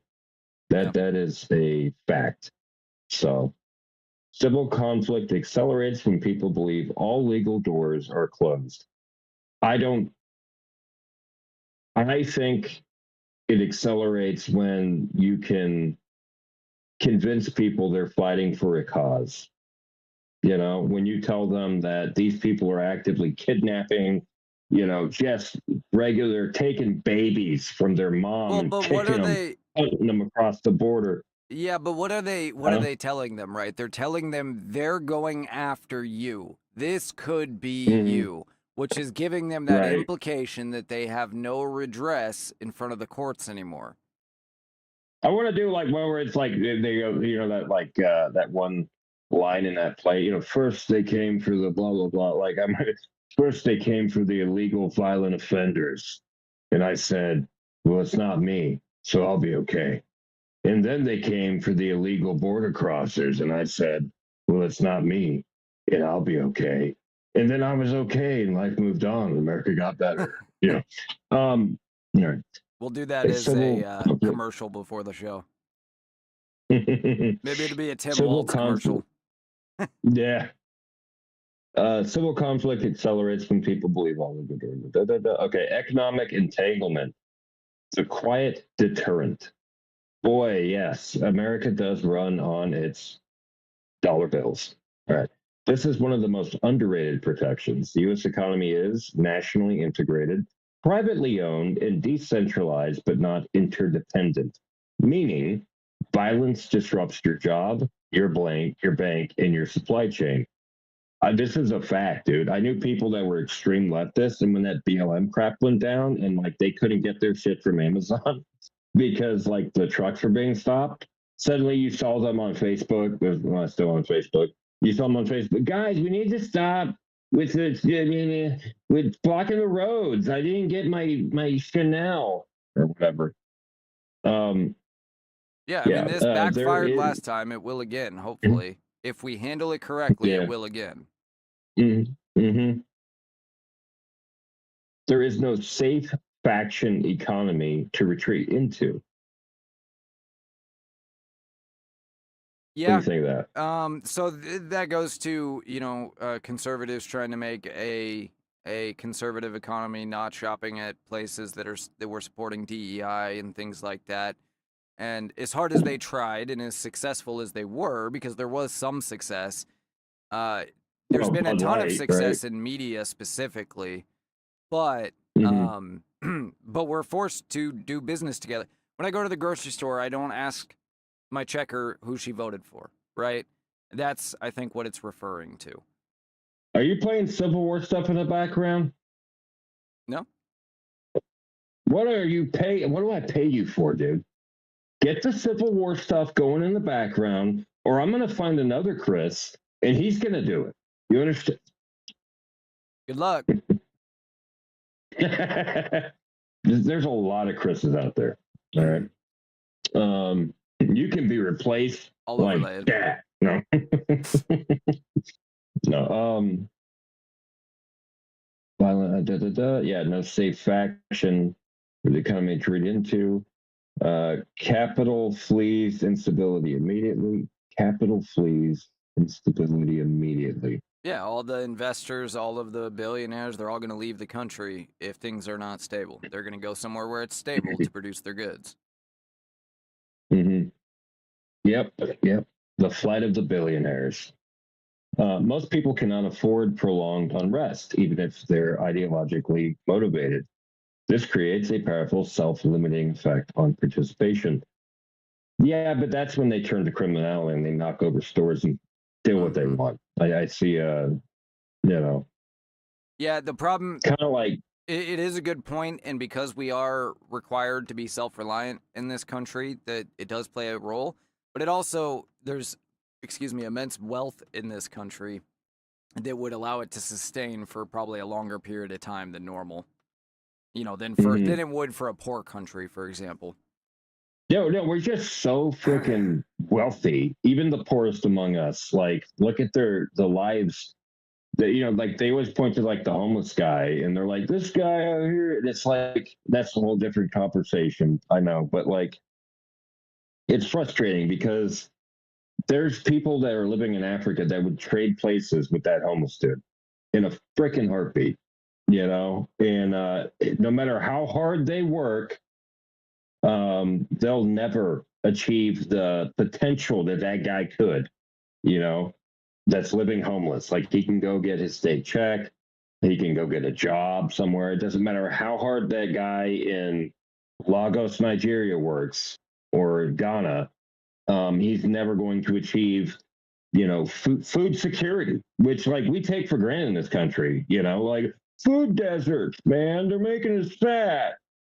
It's like, dude, there's people that just they go days without eating. They're like, oh crap, I cannot get food, or I can't get clean water, or like just the endless stories you hear about people in Africa that have to walk 2 miles and they get as much water from a well as they possibly can carry. It's like biblical, like You remember would think they would just Jesus move and the closer to the lady, well, but huh? you would think they would just move closer to the well, but Yeah, but that's where the other people are, and the other people are going to rob you. I don't know.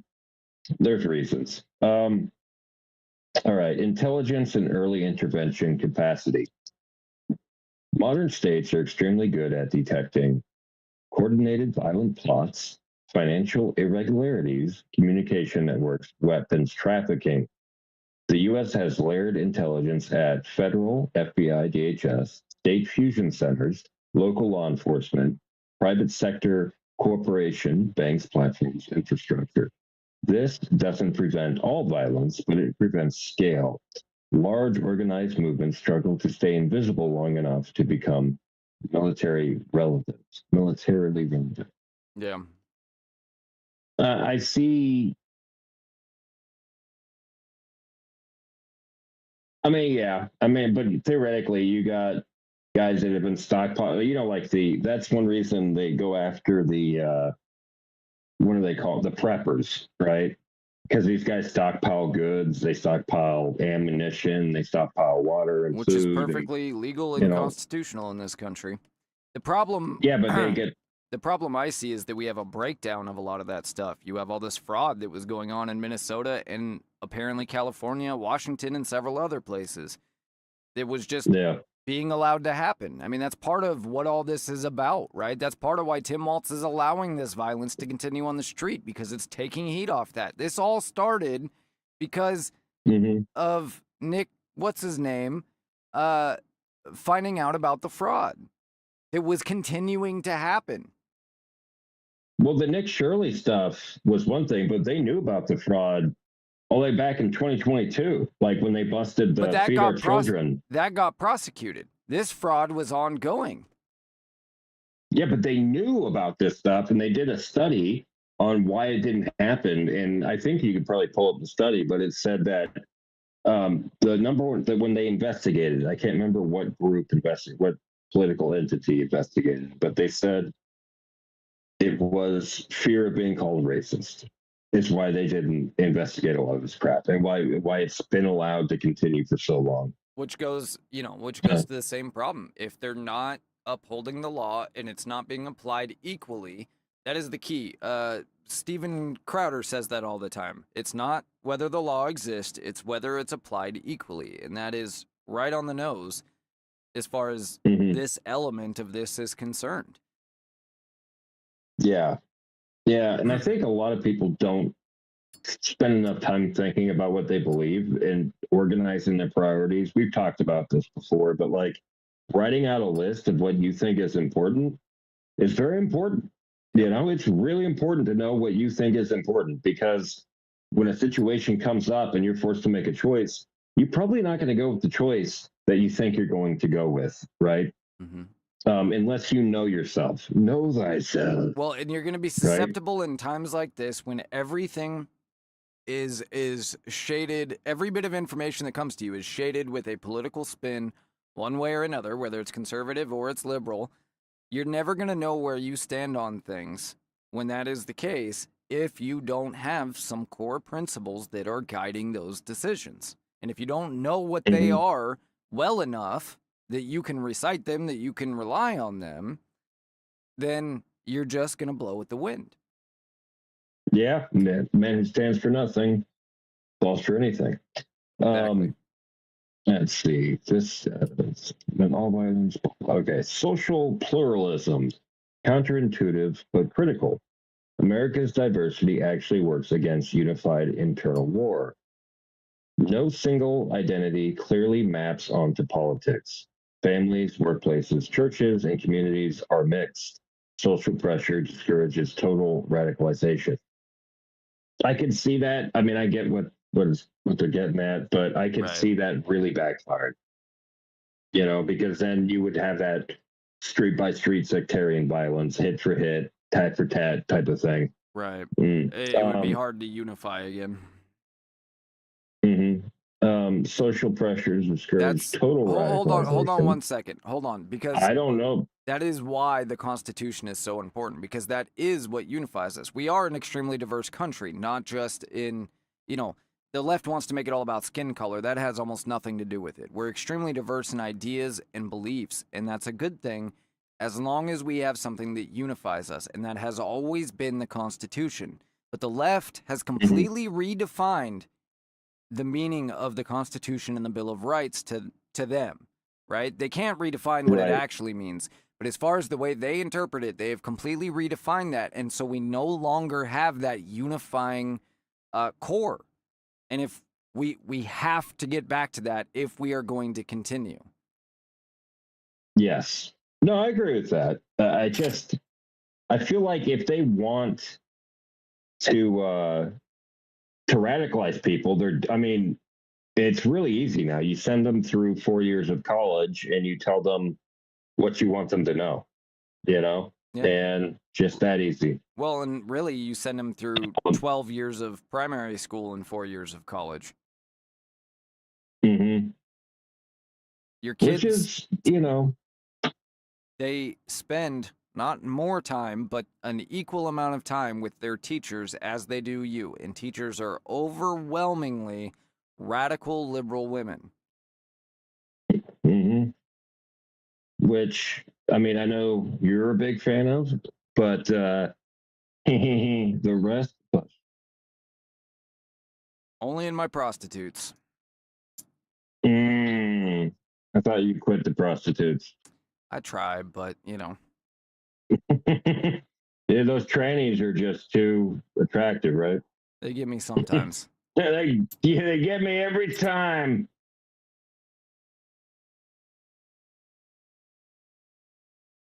Is The there any more? transies. Is there Oh, any more you're points? huh? Is there any more points? Yeah, yeah. There's a couple more. You want me to finish them? Yeah, go ahead, keep going. All right. Let's see. Oh, okay. The Actually, have transits. yeah, the social tourism. Why no single identity clearly maps onto politics, families, workplace, churches. Okay. People don't want to fight their coworkers, their in-laws, their neighbors, their kids' teachers. I disagree, dude. That is like one thing that they are, politics is personal. Don't eat with your family if they voted for Trump. Don't go to Thanksgiving. Um, like like on a lot, there's in the social uh, sciences department of like Yale or Berkeley or one of them, they have a big poster up that says politics is personal, which is Cute. not Very good. cute. Yeah. Yeah, But that's I that's just think that people's natural inclination still, because we've seen, I mean, we saw the other day on Reddit, right? Leftists celebrating somebody cutting their father out because he was a Trump supporter and mhm. just couldn't see the light, right? Um, I I And still then the think the worst part is they natural, always say that he's a good guy. They're like, yeah, he's a loving father, he's a good guy, and then they're like, yeah, but I had to cut him out because he did something I didn't like. yeah, It's like you can't even be like a good loving father. If they get radicalized, it doesn't matter. They'll piss on your grave, dude. yeah, Um, media chaos as a stabilizer.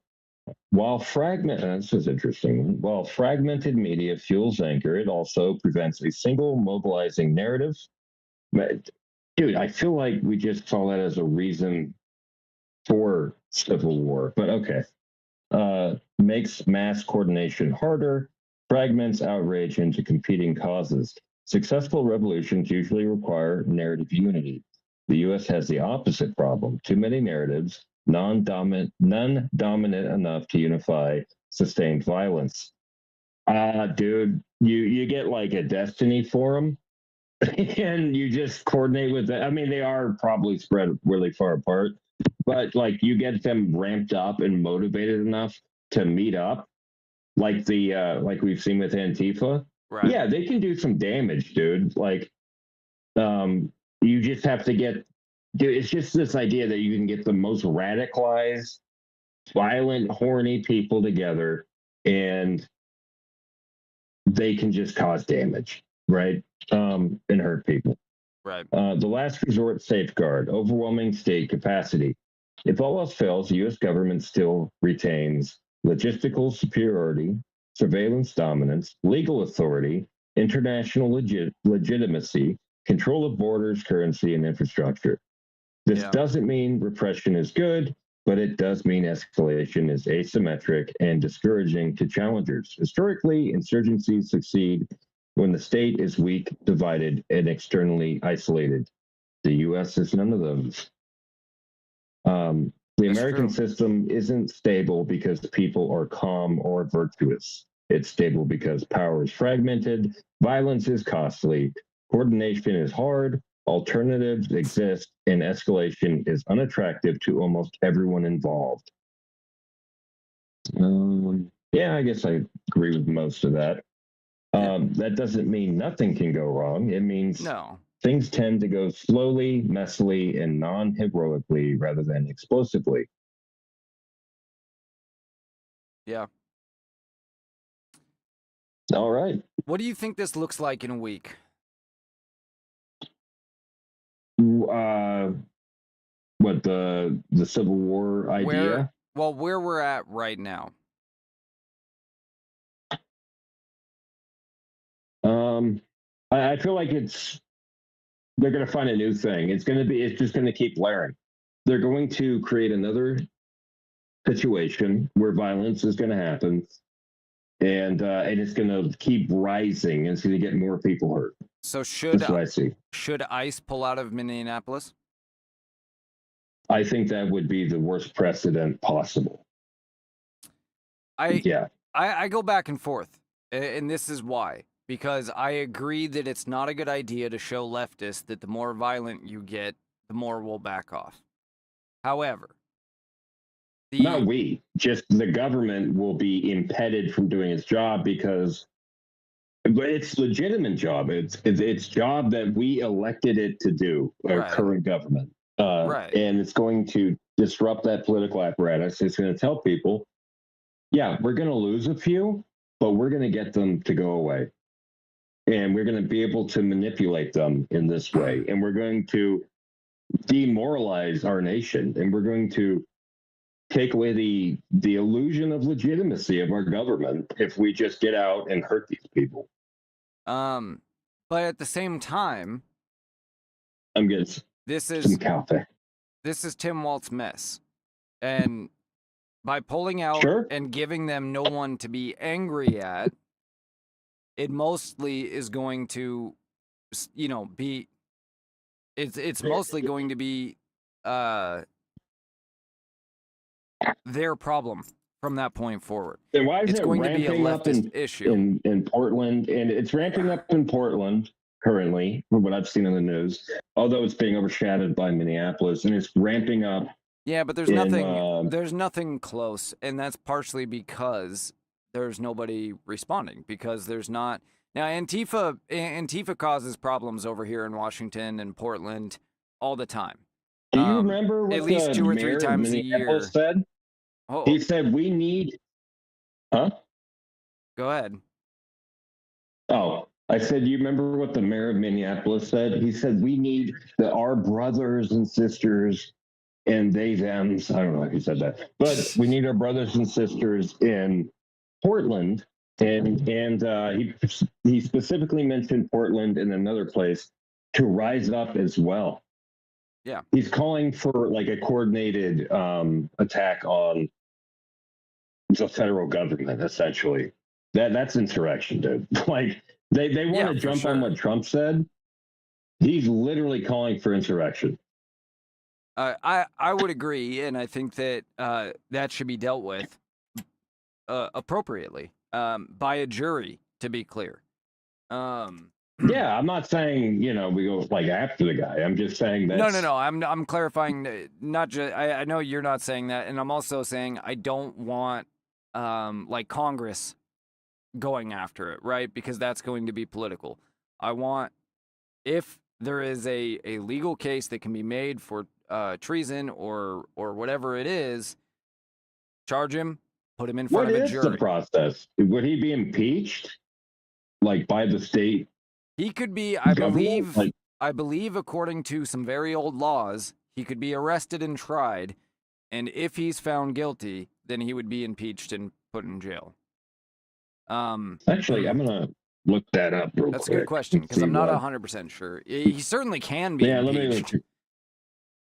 What is the process? That's a possibility. What is the process for dealing with a governor in insurrection? What is? But the other option, or another possibility, is for ICE to, or for the government rather, to maybe put out some to be strategic about it. Send in ICE in marked vehicles with marked clothes, and let the leftists chase them all around town, while you have other people quietly going and getting the criminals. That's an option too. So this is the process. First, insurrection legally means, and the framing is important, under U.S. law, insurrection is not rhetoric I hate or even aggressive defiance. It generally means using or directing force to oppose the execution of federal law. That's wow. Can we agree on that? By definition, that would appear what that is, yeah. Wow. And then here's an organizing, aiding, or inciting armed resistance to U.S. authority. And another definition is refusing lawful federal orders while mobilizing other forces. Dude. Yeah, I mean, there's definitely, if he said what you said, which is we need people to rise up in other parts of the country, then yes, I would agree there That would be was enough to put him on that trial. was the mayor. That was Right, the mayor of Minneapolis. right. Um, If that's what he said, so then I would that agree that's enough to put him on trial for it. Yeah, so that's the three: using or directing force to oppose the execution of federal law, organizing, aiding, or inciting armed resistance to U.S. authority, refusing lawful federal orders while mobilizing force. Mere Yeah. lawsuits, nullification attempts, or political grandstanding do not qualify. That high bar is deliberate. It prevents weaponizing Hmm. the term insurrection like they did against Trump, I think, Yeah. in my opinion. No, I mean, they absolutely Um, did. yeah, and like I think did he successfully sue the BBC? I remember that was a thing where they like cut out the vast majority of He's he his successfully speech, like sued a for lot of places, that's for sure. yeah. Okay, so level one, state level remedies before the feds intervene. The system prefers states to correct their own leaders first, which is what I think we both agree is optimal. That would be Um, optimal, yes, but it's probably not going to happen either. yeah, impeachment so it is impeachment and removal. That's a state process. Lawsuit with Most governors BBC can is be impeached ongoing. by the state legislature.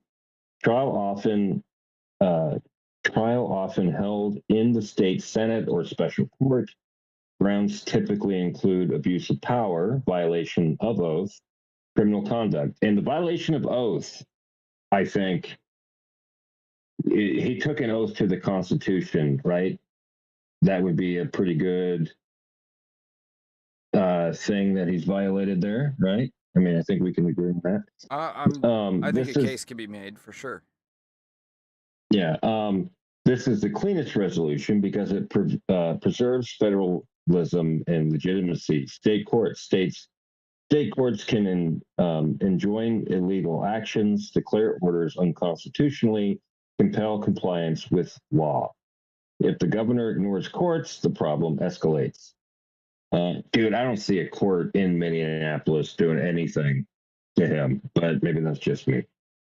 Federal court orders. It's DOJ can sue unlikely. the governor or state officials. Federal courts can issue injunctions, hold officials in civil or criminal contempt, order compliance with federal law.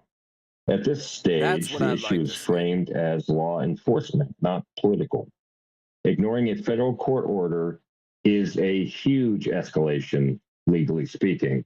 That's what I'd like to see is the Supreme Court or a federal appeals court or something ordering the governor or the governor and the mayor to comply with federal law and to stop inciting Mm-hmm. violent uprising because that's what it's leading to. Yeah. What we Well, I see is good being shot on replay. What we see is pretty being shot on replay. What we don't see is the violence that leftists are committing every single day in Minneapolis mhm. right now. 24/7 almost. Just all the Yeah. time. Yeah, I think it's pretty clear at this point. They disregarded uh, the federal uh, mandate that was sent. I mean, when ICE comes in, or when the Department of Homeland Security, which did you know that was only created in like 2002 or something? Which I I was specifically, like, oh no, crap. yes, there was a different No, organization, Department of but Homeland Security. Yeah, oh yeah, it yeah. merged like three different things. It was after 9/11. Yeah, it was part of the Patriot All Act, right. unfortunately. Yeah. All right. Yeah, fucking Patriot Act. Boo. All right. Level three, criminal liability for Tim Walsey here. If actions cross into criminal conduct, federal charges, possible statutes, high level, non exhaustive, seditious conspiracy, Boy, they rebellion, waited or no insurrection time. against the U.S., conspiracy to obstruct law enforcement, conspiracy to obstruct federal law, civil rights violations, material support of violent acts. Could him handing out donuts and coffee be considered material support for the violent activists that attacked that hotel? It would be a stretch. It's what? It would be a stretch. But if it was like interesting though, right? handing out, if it was like establishing food networks, sure. But handing out coffee and donuts one time would be a stretch. But it would definitely, compiled with everything else, it could probably be useful evidence. Yeah, like one more, Exhibit 19 or whatever. Exactly. Yeah, a governor does not have immunity from federal criminal law. They can be indicted, arrested, and tried in federal court. This alone often ends the situation politically and practically. Level 4, federal supremacy enforcement, rare but explicit. If a governor actively resists enforcement of federal law, federalization of the National Guard, presidents can federalize a state's National Guard, remove the governor's command authority. Guard now answers to federal command.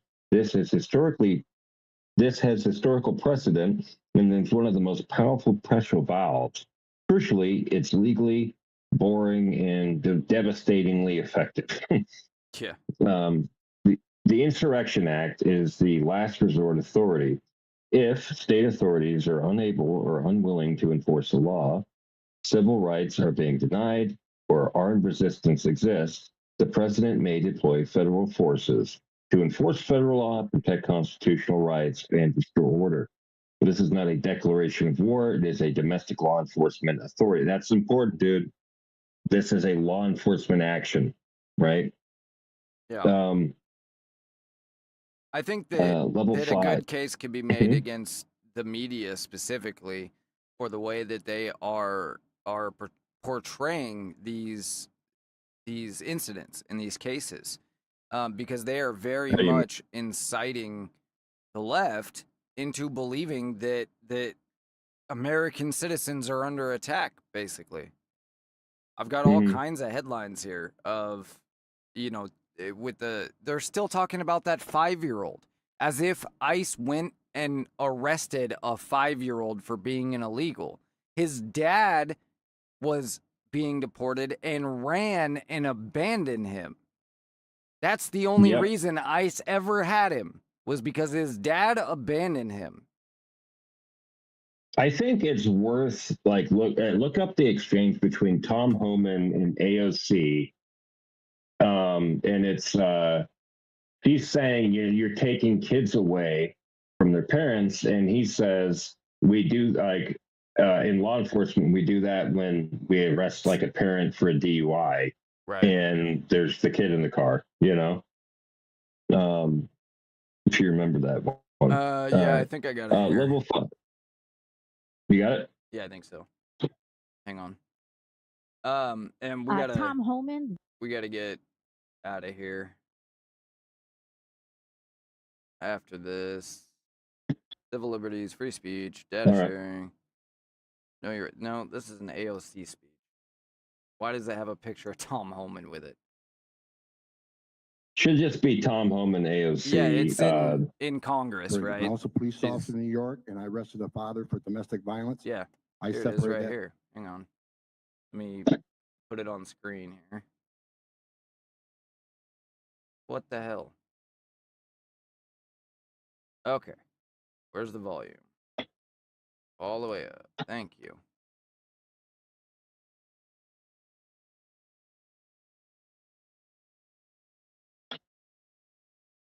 I'm also a police officer in New York, and I arrested a father for domestic violence. I separated that father Mr. from Homan, his with family. all due respect, legal asylees are not charged with any crime. When you're in the country illegally, it's violation 8 United States Code 1325. Seeking asylum is legal. If you want to seek asylum, you go through the port of entry, do it the legal way. It's not Attorney legal General if you're of the not United States has made that qualified for clear. asylum. Okay. Mr. You Chair, hear the emotional. the memo is submitted to the record for review. My colleague from Maryland, Mr. Raskin, asked the panel how many people here believe that child separation is an effective policy in deterrence. And no one on the panel raised their hand. I just wanted to note that for the record, Mr. Chair. I wanted to ask a question from Professor Mukherjee. Is the United States violating or violated human rights agreements set by the United Nations in a family separation policy? Yes. International law is clear that family unity should be prioritized.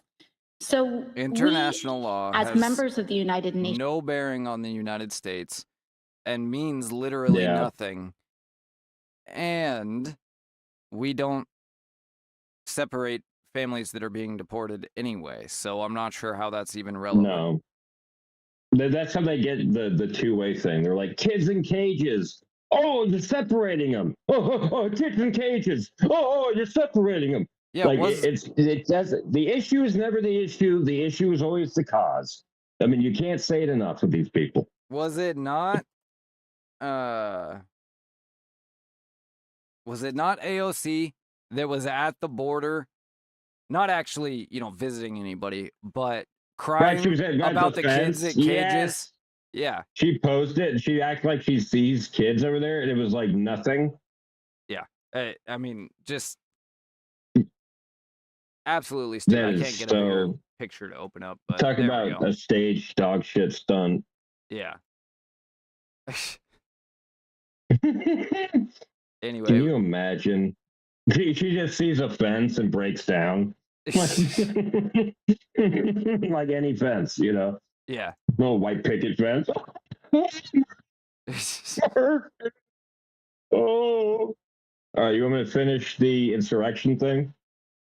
And then we'll get out. If it's quick, yeah. It's only another 2 hours, so. Oh, good. Okay, yeah, that's all. Okay, yeah, just 2 hours. All right. Level 5 constitutional disqualification.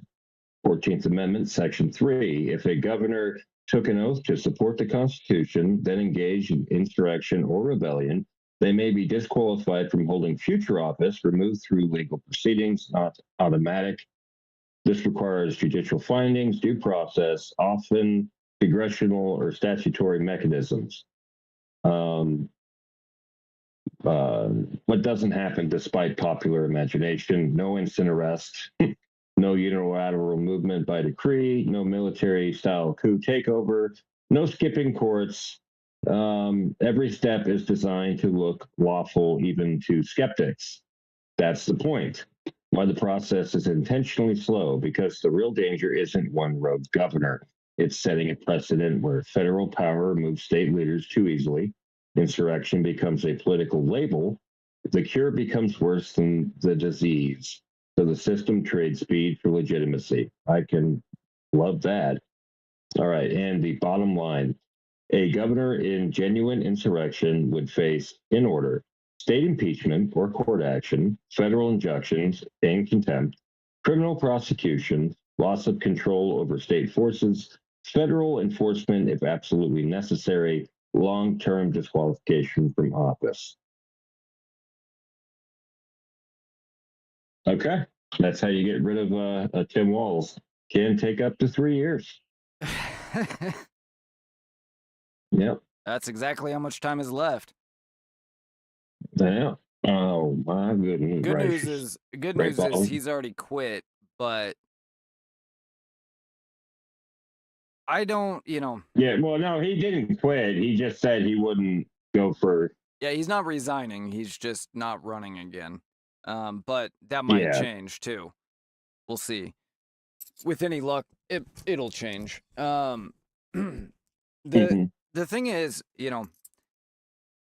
if you're on the left and you are not in favor of all of this stuff, if you are in favor of deporting illegals, remember, every single person that is here illegally has been offered $2,600 and a free plane ticket to wherever they want to go to leave on their own. None of this is necessary if they did that.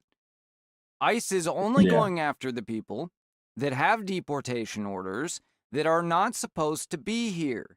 They are not kidnapping people. They are not picking up random people off the street. They certainly are not arresting American citizens unless that American citizen assaults them or impedes their investigation or whatever. And 9 times out of 10, even when these leftists assault or impede their investigation, they release them later that day when they're no longer, a nuisance to them. They literally detain them, put them to the side, and then when they finish their operation, they take that. That's all it is, But that's still too much, too far.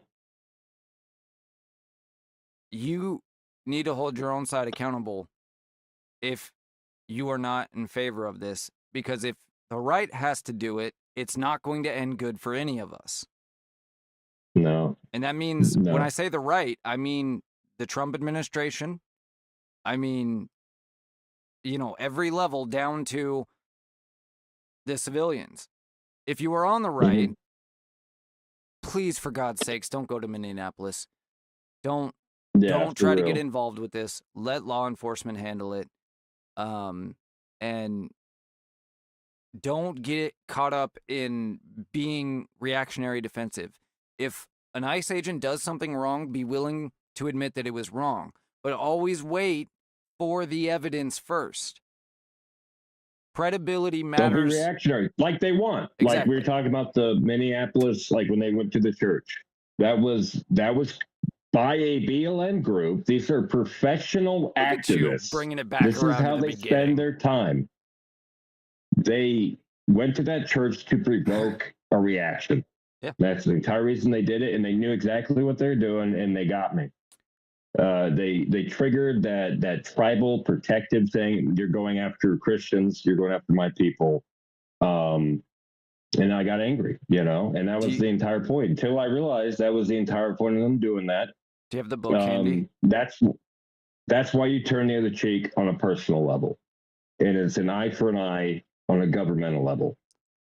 Right? Do you have the book handy? Get it ready. Don't show it yet. Just get it ready. Okay.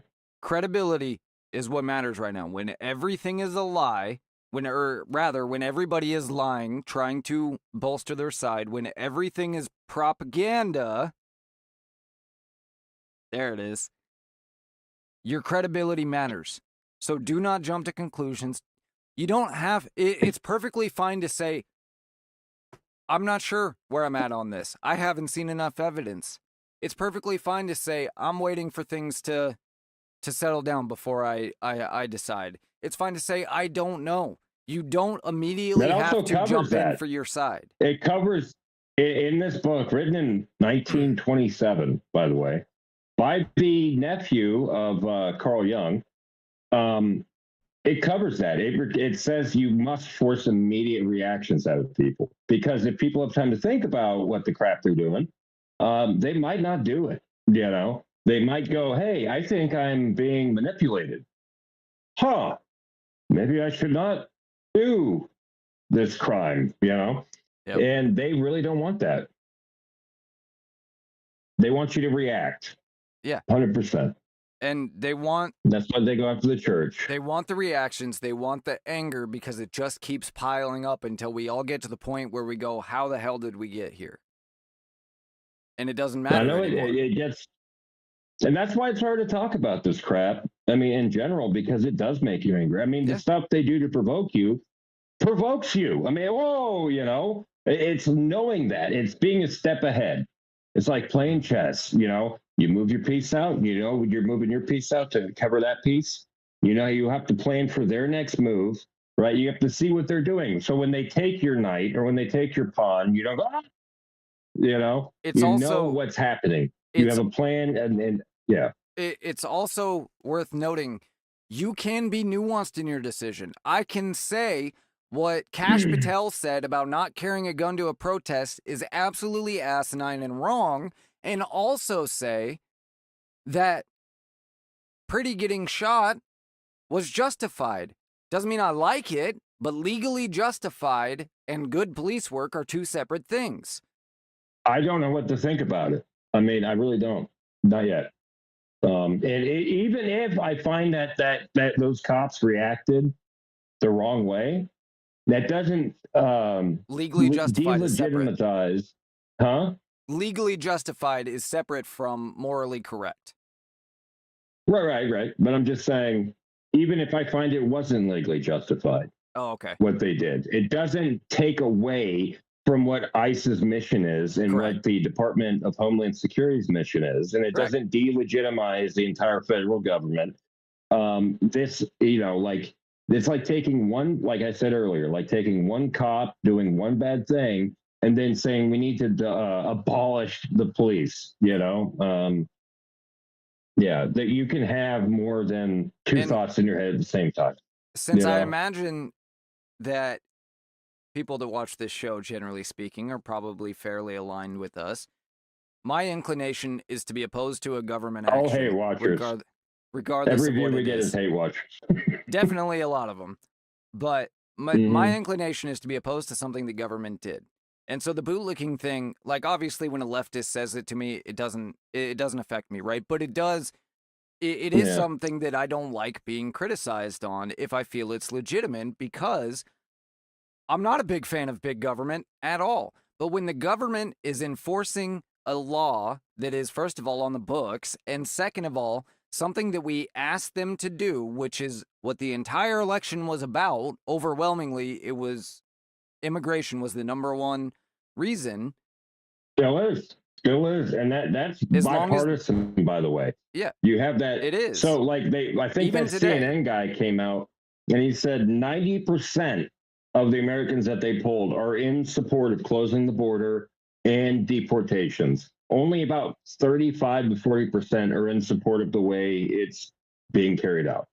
No, overwhelmingly, still, even 56% on the left are still in favor of immigration enforcement. Now, that's more broad term, but that's as of this last week. I forget exactly who the poll was. Did you just look it up? But no, I saw it earlier today. I think it was YouGov. Yeah. And it was 56% of leftists. It was 60-some% of conservatives, but they were still in favor of immigration enforcement. And it was only about 35% of leftists that were opposed, even less of conservatives. The rest were in the middle, right? But as long as they are carrying out they being the government, law enforcement, our will, it's not being a bootlicker. It's not, being yay big government. That is literally why we have government, to implement our will. And also, I want to point out, because something that really bugs me about Trump and many other politicians is they always say that it is my job to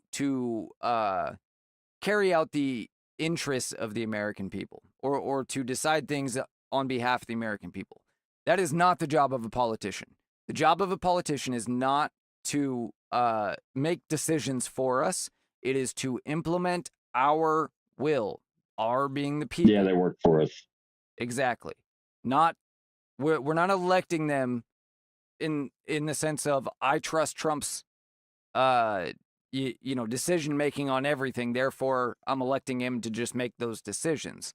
We're electing him to implement our will. And that doesn't mean it's always going to align with my will, right? But so far, Trump has done what conservatives have asked him to do. And sometimes we're not always entirely sure that that's what's happening until after the fact or whatever. And there are missteps that we criticize on this show all the time. But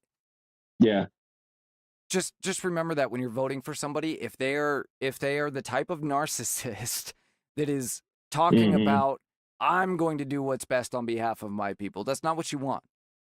You want somebody that is a vessel for your vote, not that is representing. Well, representing is the wrong word, but you get what I'm trying to say. I'm just going to keep making it worse if I try to keep going. No one understands you, man. No one understands you. Oh, shut up. All right, you ready to... we should say, if you're a hate watcher, you should subscribe so you can hate watch us when... when we're on the hate watch. That would be a good thing. Yeah, and you can actually join the show. Literally, we are in a public Discord. Anybody can call in. We ask that you have a camera if you're going to. You got to be willing to show your face. But anybody can call in and, You can argue with us, criticize, agree, whatever you want to do. The Discord link is shared on the x.com/JBU Yeah. _show. Yeah, And keep elsewhere. directing, like coming on to my X page at First Allen 2 and just talk it, man. Matter Talk of that crap. fact, I love to hear it. Disagree all day. Don't let me forget, as soon as we get off air, to put that in the thing so it's actually with the video everywhere. The Discord link. So I'll make sure it's under the video going forward, on this one in 10 minutes. Anyway, where can they find you, Alan? You can find me at First Allen 2 under the American Sincerest. And I do a little like spaces thing I'm going to start doing probably in the afternoons. So if you want to come join on there and have conversations, especially if you're on the left, I would actually like to find where we agree on stuff. So that's where you can find me. Yeah, absolutely. Or typically here with this knucklehead. Once he's got kind of a schedule set up or whatever, we'll share that with you guys. So you know where to find him, when to find him. But for now, go follow him on x.com/firstallen2. You can find this show, x.com/JBU _show or JBU show on Rumble, X, YouTube, Twitch, and then the audio podcast is available on Spotify and Apple Podcasts and all those places. With that, Alan's going to take us out with a prayer. Dear Lord, we pray for this country. We pray for every individual in this country. We pray for the people who are suffering, who have mental anguish, who are being manipulated by the enemy. We pray for those who have anger in their heart. We pray for those who are suffering in quiet. Lord, we pray for unity and peace. We pray for a direction forward, Lord. We pray that you have mercy upon us, for we are all sinners and we have all made mistakes, and it is only through your redemption and the sacrifice of your Son that we are redeemed. Lord, in Jesus' name, amen. Amen. All right. With that, my name is Chris. I'm Alan. And this has been the JBU Show. No.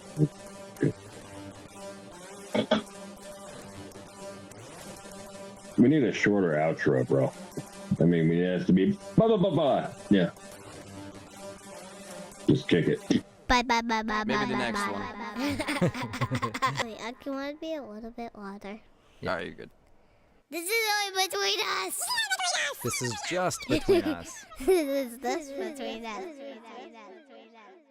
Perfect. Perfect. Perfect. Perfect. Perfect. Perfect. Perfect. All right.